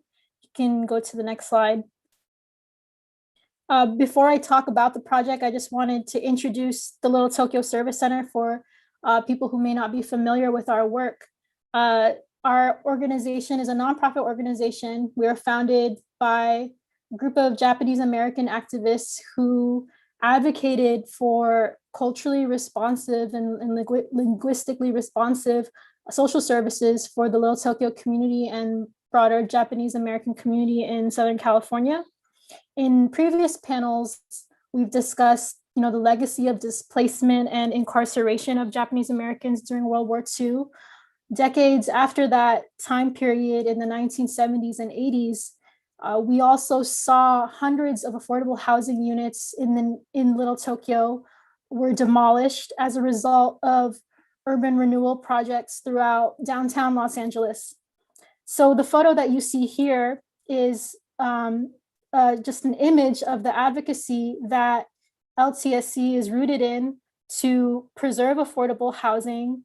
And in 1994, that's kind of when we started constructing, rehabilitating, and providing affordable housing in community spaces. So LTSC is, we believe in community control, we believe in self-determination, and so we're very honored to be working with the East Hollywood community on this project. So the next slide, please. The project, again, if you're unfamiliar with it, is situated on Vermont and Santa Monica. And so it is going to be right next to the Red Line station, next to the American Ranch and Seafood Market.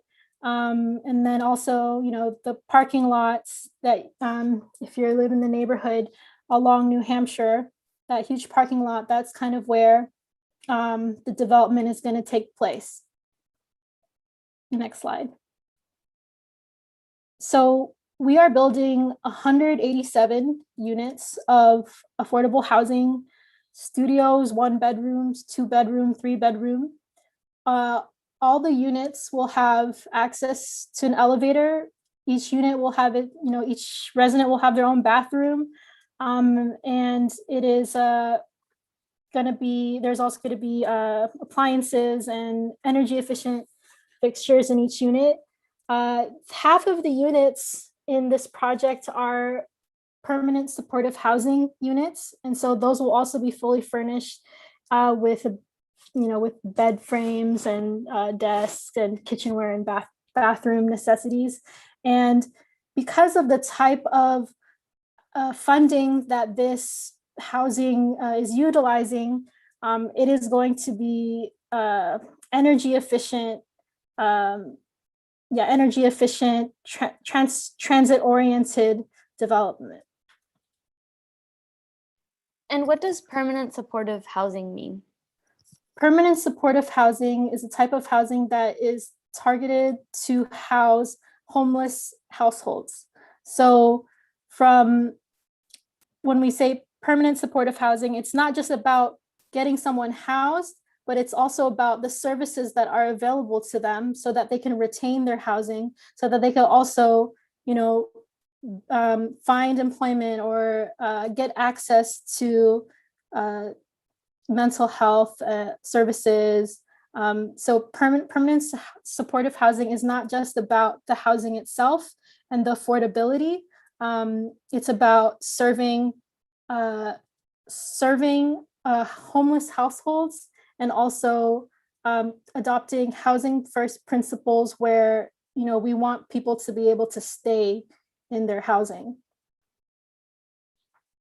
The next slide. So if you're able to play the video, this is kind of like a walkthrough of the development. So we're coming up from Vermont Avenue towards Santa Monica. And so you can kind of see that the project itself is going to be 2 buildings, again, situated right next to the Metro Red Line station.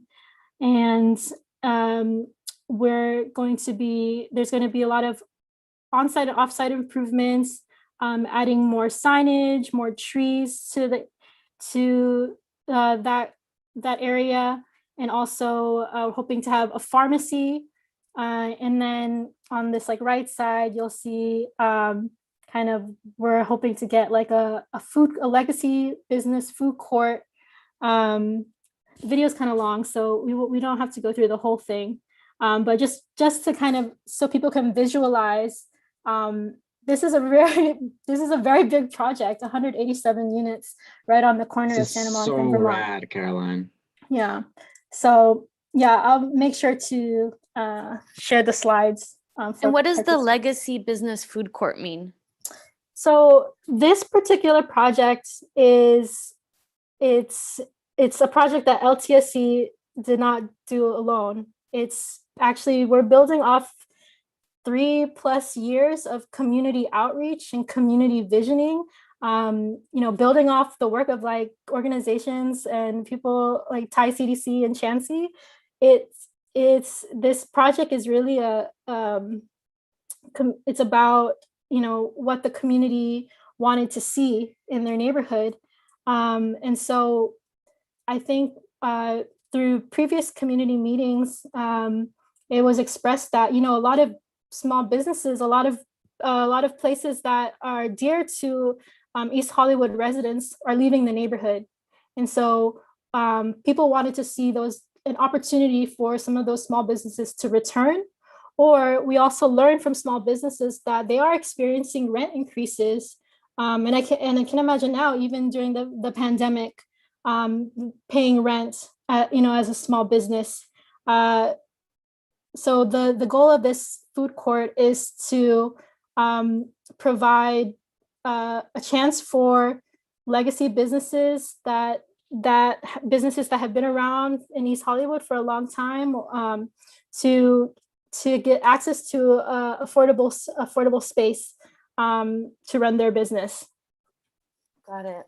And just to confirm, this will be 100% affordable, right? Yeah, this will be 100% affordable.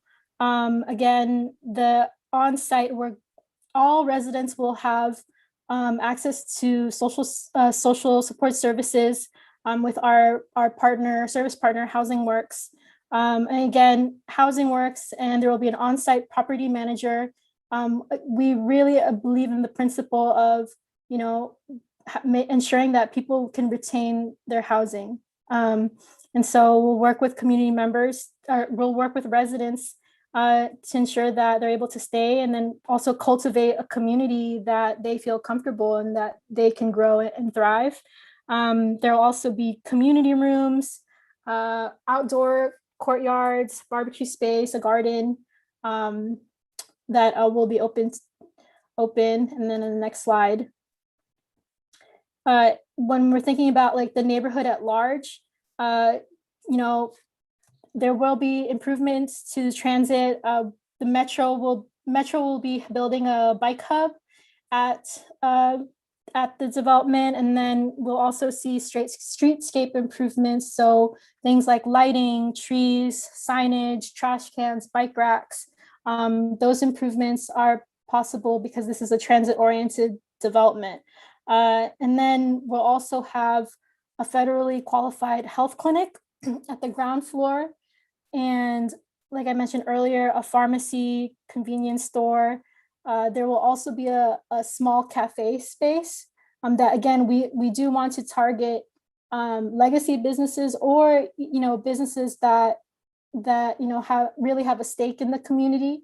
And at the ground floor, we hope that the community rooms that we build at the ground floor will be spaces that the larger East Hollywood community will use, to gather and to, when we return to in person, have discussions like this in person. And we hope that it will be that kind of space for the neighborhood. When we say affordable housing, it's important to understand that this particular housing does target a specific income. And so we will be targeting households that earn at or less than 50% of the area median income. But like I mentioned earlier, half of the units, or 94 of the units, will be permanent supportive housing. And so those units will serve people who are at or below 30% of that income level you see here. So if you're trying to figure out, what income category do I fit in? It's like, what's your household size? Are you a 1 person, 2 person, 3 person? And then think about what's your annual income, and then try to find, am I at 50%? Am I at 45? So the income levels really are the categories of like, who will this, which income are we targeting? And these reflect maximum income levels. Just to note that it's not minimum, they're maximum income levels.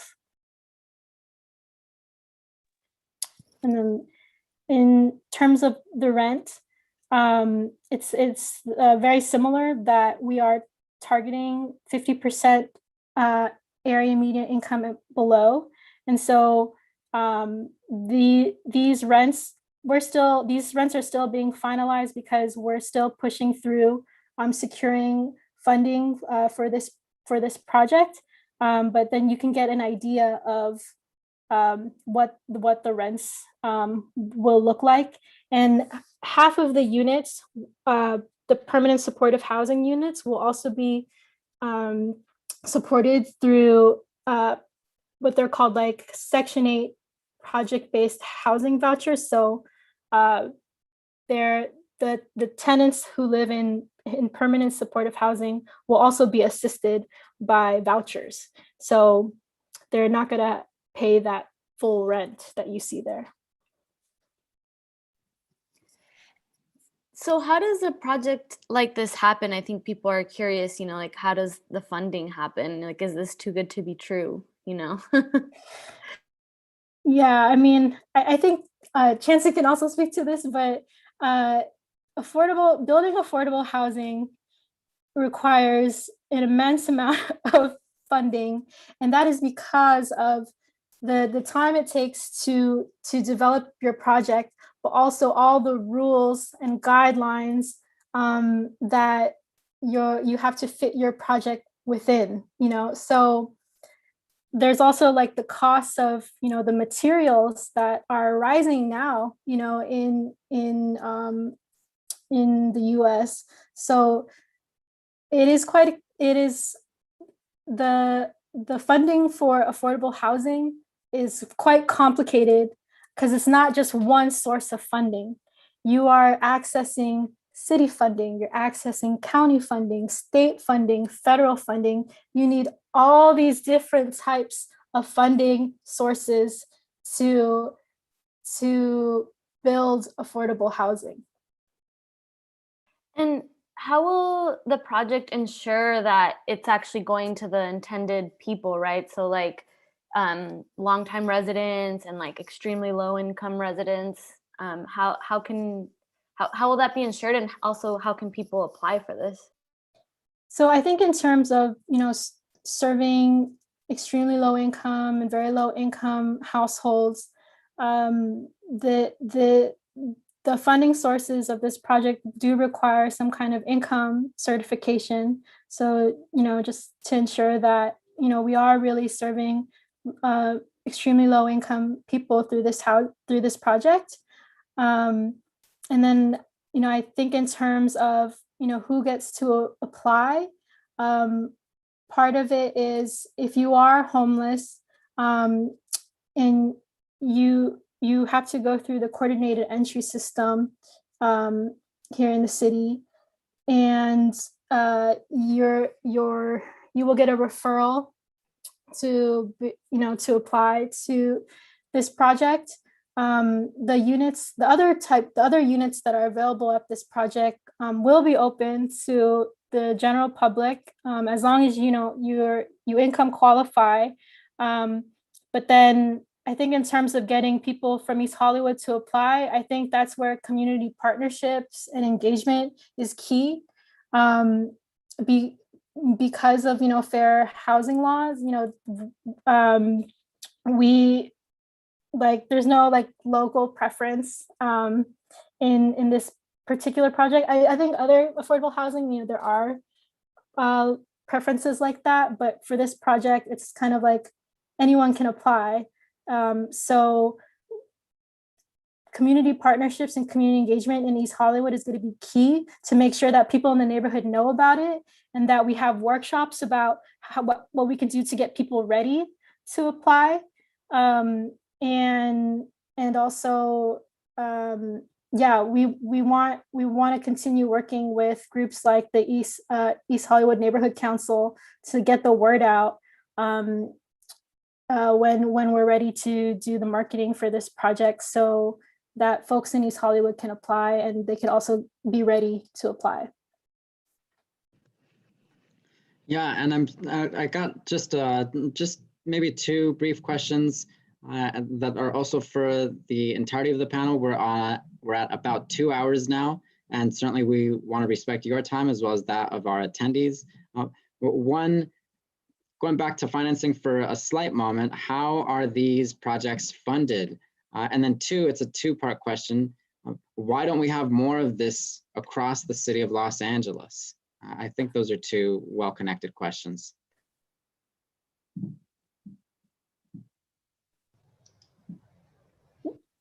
Yeah, I mean, I think again, in terms of the funding, there's different pieces of funding that many affordable housing developers have to kind of seek. And some of it is, you know, funding from the city and county. And that those types of funding do require that you target a certain income. And there's also state funding where if you, you know, because our project is next to a metro station, that there is funding to be able to do transit improvements as well as building affordable housing. And so there's multiple funding sources that we kind of have to seek and apply and get through. It's a really complicated process, to be quite honest. This is, you know, I started, how I got into affordable housing was I actually used to help people apply to affordable housing. That was my old job when I lived in San Francisco. And so I decided to like go to planning school and like learn more affordable housing because I was like, I wanted to know like, why is it so difficult to build affordable housing in the neighborhood that I work in? And now that I'm here with you all talking about this project, I understand because there's so many requirements and different funding sources. Like not one funding source is going to fund the whole project. You need to have multiple funding sources to be able to fund your this kind of development. And also there's like limitations for each funding source as well. So it's like,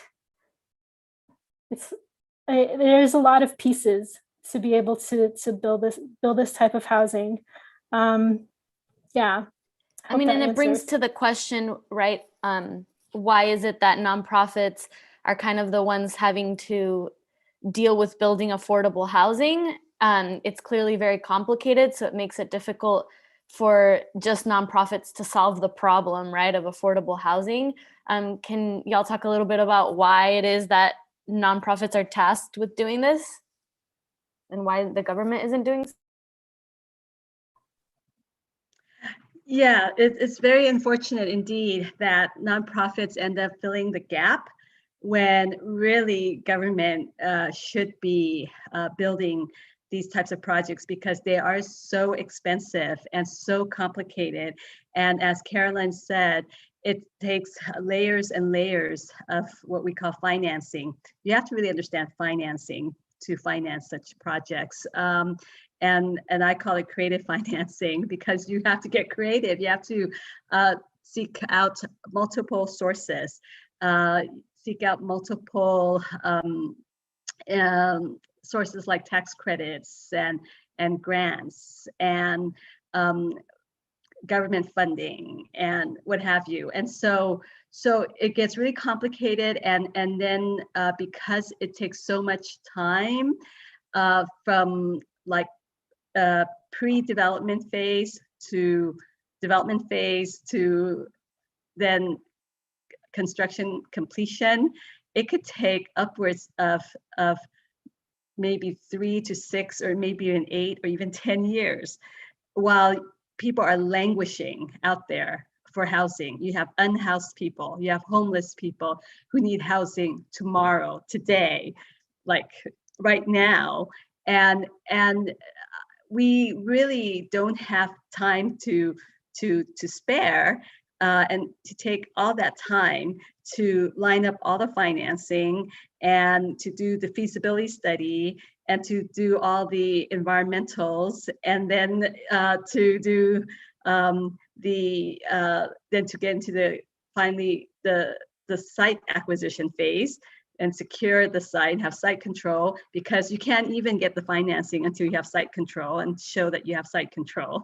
And so there's absolutely no reason why the U.S. Housing Urban Development Department should not be developing, producing more affordable housing and spending its budget on producing more affordable housing.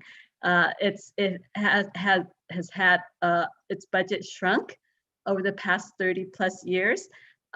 That budget should be restored and then some and increased, and the federal government should get into the production of affordable housing, not the nonprofits. The nonprofits, it just does not make any sense when we have limited resources and funding and we have to go out there and seek all this financing.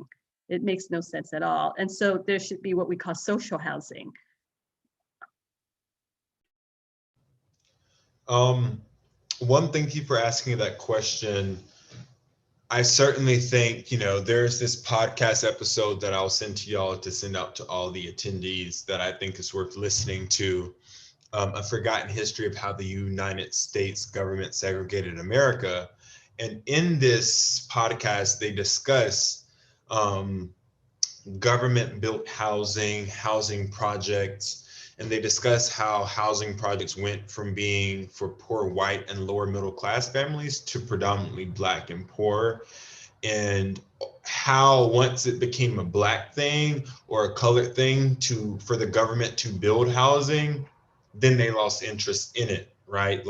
So I think a lot of this, for those of us who are people of color, the history continues to show that when an issue becomes our issue, the government loses interest in it. It's not that the government was ever opposed to building housing, because they did it. And when they did it, they were specifically interested in doing it for white, middle class and working class families. It's when it became our issue that they lost interest.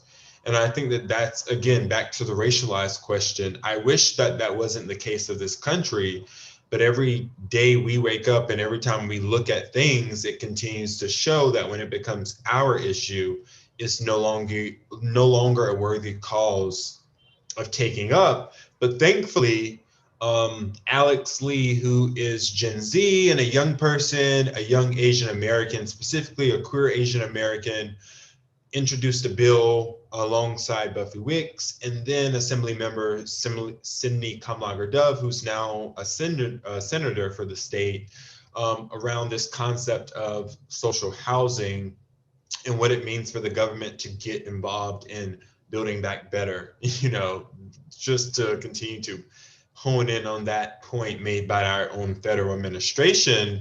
I do think we are at a point where it shouldn't just be the nonprofit or the private sector stepping up to take care of our most vulnerable, because at the end of the day, we continue to see that it does not go far enough. We're not building enough homes. I'm not even going to say units or projects, because that kind of takes away the humanity of what we're trying to do.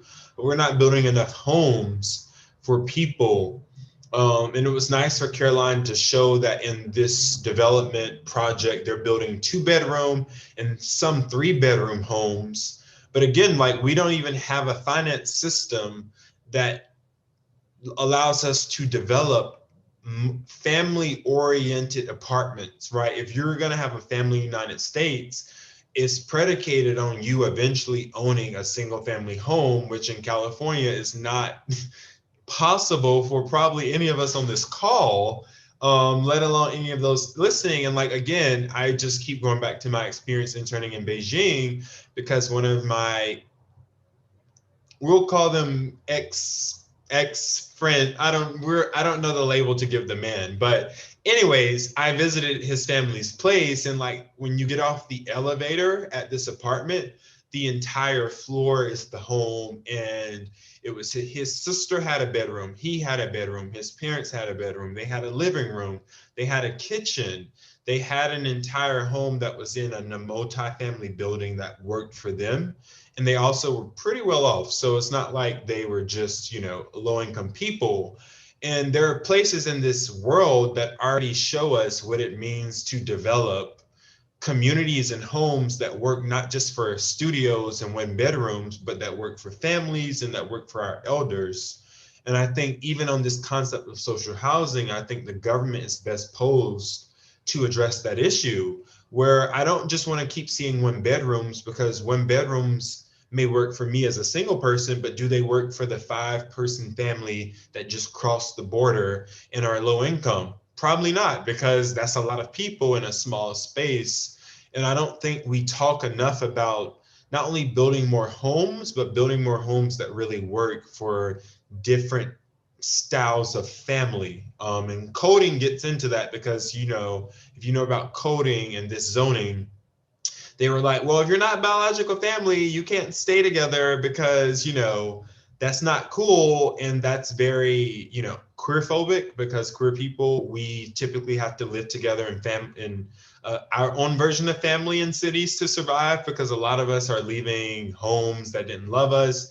It's not working for immigrant families. It's not working for a lot of people. And there's literally no precedent for why that should be, except for the case that like people want to continue to be bigoted, in my opinion.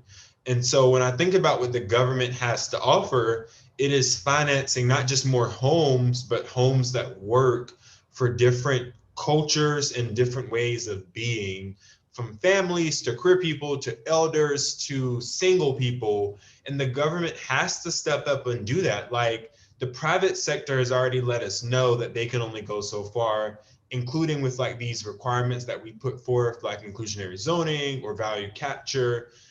The nonprofit sector, they're nonprofits. They only got so much money. So they're only going so far to begin with, right? Like, they can only go so far.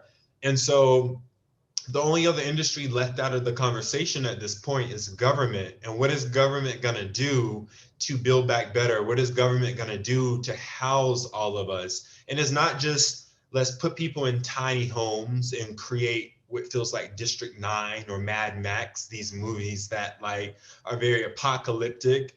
Is like, what are we doing to creating our version of Wakanda or our version of Coco? Or, you know, like Rava just came out and I got to get that movie on my Disney Plus because I got to watch it. You know, like different ethnicities around the globe who show us what family and community and culture looks like when we think about housing. And that is not just housing, that is like calling on Pete Buttigieg, the Secretary of Transportation, that's calling on Deb Haaland, that's calling on Secretary Fudge, that's calling on Michael Reagan, who just came out of North Carolina and was working with the EPA, and saying, hey, whether you're environment or interior or transportation or housing, we need y'all coordinating together at the federal level to think about how you're helping these communities that all of y'all came from and gave y'all the platform to be at the federal level.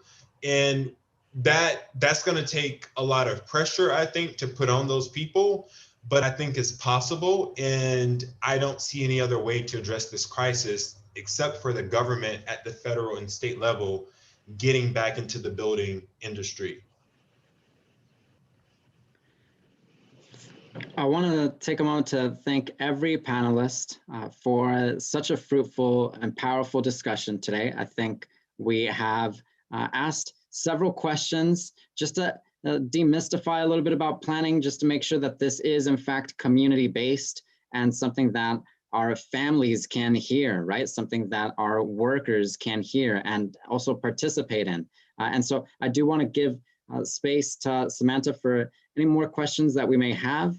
And also just note that, of course, this project, this whole process for us has been supported by the East Hollywood Neighborhood Council. And if there is any segment of this that you want to analyze more of or review further, this is all on YouTube, on the East Hollywood Neighborhood Council's YouTube page.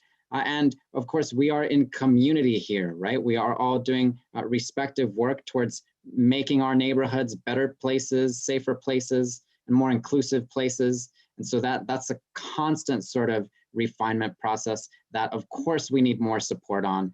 Of course we need more volunteers for. Of course we need more voices for, right? So just want to give space to Samantha, for any more questions that we may have, and then thank you all once again for such a fruitful discussion this evening.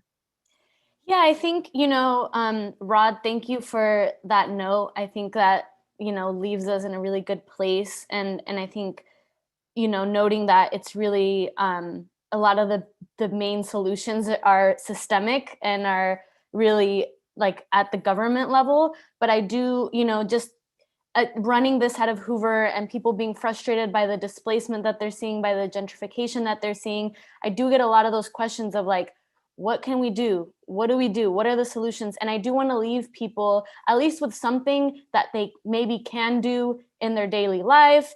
Yearly, everyone has different levels of commitment that they're able to give to things. Whether you're a single working mom, your commitment is not going to be the same as if you work from home and live alone, right? So I just want to know if anyone can say anything about that. Like, what can people do to make sure that their neighborhoods are more equitable and that displacement isn't occurring as intensely?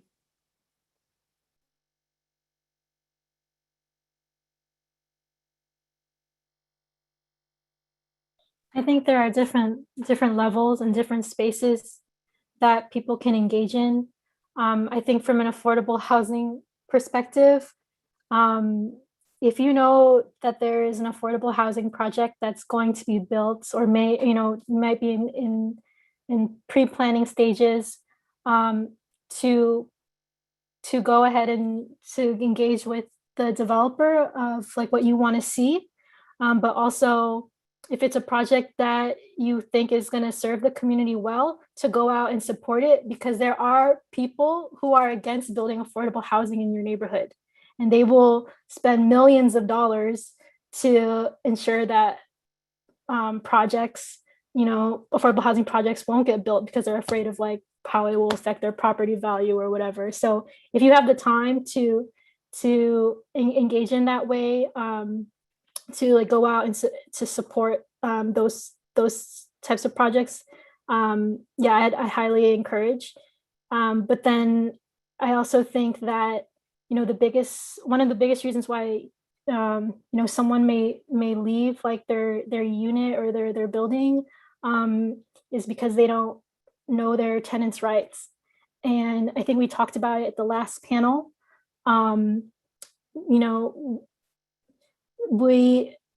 I think another way is to really try to learn more about tenants' rights. That you don't have to leave if your landlord tells you that they're going to sell the building. Like, you can fight for your housing. And I think those are two different ways that I think would really help a neighborhood if we get more people to do that.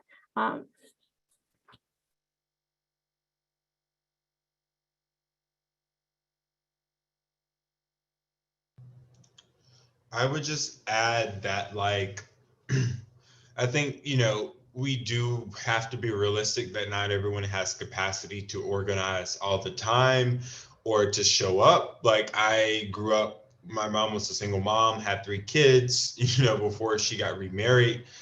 She didn't have time, like, for a lot of reasons, there would never be time for her to show up and organize in these spaces because she has more than enough to worry about. So I think if you're in that bucket, you should not, one, be even thinking about how can I do more than I'm already doing, because you're doing enough to just stay afloat. But for those of us who are in a position of privilege, such as myself or others, to really show up, there are a lot of organizations in LA County, not only like nonprofits like Thai CDC or Little Tokyo Service Center, but also, more nonprofits who are on the advocacy side who you can get involved with to speak on this. And it's not just from the standpoint of like, oh, well, you need to know your tenants' rights because that's going to be important for you if you're in that situation. But also there are groups that can really help orient you into creating better communities overall, because so often as people of color and as poor people and as marginalized people, we're always playing defense. We don't get to play offense. We don't get to create Wakanda or Coco or any of these other places that we love and see in cinema that bring us, you know, this little glimpse of joy. But there are places where you can do that in LA County and specifically within the city of LA and East Hollywood. And I, you know, I can certainly send out some of the places that I've just been following, you know, such as like LA Forward, which I think is a great organization, especially for myself as a newcomer, where you can get involved in this. And I also think like it's important to know, even if you can't show up at city council to give a vocal comment, you can submit public comment to some of these motions and some of these things that allow you to weigh in. And if that's all you can do, you should feel comfortable doing just that and putting that pressure. And last but certainly not least, as a person on their neighborhood council, and this was sponsored by a neighborhood council, you can certainly connect with the East Hollywood Neighborhood Council, because that neighborhood council is like one avenue of having your voice heard in local government.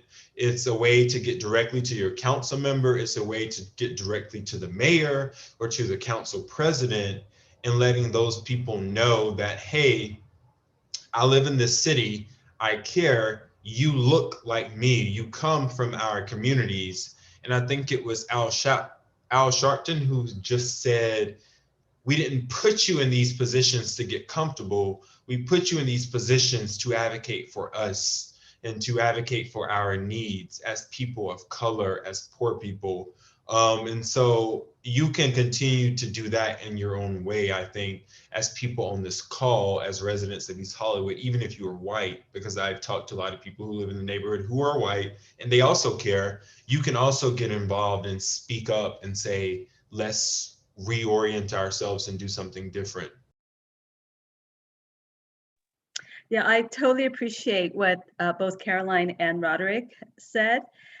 When working with marginalized and disadvantaged, low income, and predominantly immigrant communities with limited English proficiency, who is on survival mode most of the time and just trying to make ends meet and are struggling day to day, it's really hard for them to think of planning as a force in their life and as something so critical and vital that they have to be engaged in. That's the last thing they want to think about, that they even are aware of and even would even know. So it's really hard to put the burden on them, but it's also very important to help them understand how they can play a role and how important their voice is, so that their voice does not get dismissed and that they do have a voice. And so yeah, it's always going to be a challenge, and that's why community organizations like Little Tokyo Service Center and TICC, we have to just continue doing around the clock community engagement and outreach and mobilization and help them know their rights, especially if they're tenants, and know that they have rights and they can't just be unlawfully evicted. And then know that they can be a force for change, a change agent, and have a voice in this process and prevent any kind of displacement and what have you. So we have to kind of facilitate that process, and we have to provide that opportunity. But it takes being on the ground, and it takes really grassroots organizing, and it takes having the pulse of your community and knowing their unique needs and some of their language and cultural barriers, and helping them overcome all of that in order to get to a stage where they feel a part of the community, because they are existing on the margins, that they really don't feel like they're part of any community. Thank you so much, everyone. We really did this 2.5 hours. It's a lot to get through, and I really appreciate it. Every insight was super important, and thank you everyone that stuck around until the end and who attended all our panels. I hope this was enriching. I hope it deepened your relationship to the neighborhood. I hope you learned something new. Please follow Thai CDC, Rod Hall, Little Tokyo Service Center, Jimbo Times, this side of Hoover, to continue engaging on these topics. And if you want to support Jimbo Times and this side of Hoover, we are selling a magazine about these issues, about these 3 panels. And you can pre-order that. We're gonna go to print next week, but it'll be at jimbotimes.com. So that's how you can support our work. This was a labor of love. We've been working on this since October, and we're really, really thankful to everyone that helped us out, from neighbors to organizations, all our collaborators, everyone that tweeted about this, our designers. This was really, really a beautiful collaboration and an intersection of so many identities and experiences. And it really, if we want to talk about the future, I think a project like this, I hope that it can continue in the future and that other neighborhoods can replicate these types of events.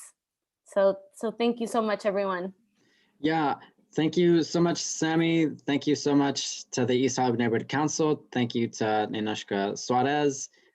All of our participants, every single attendee who's made it to all 3 panels, which is not easy.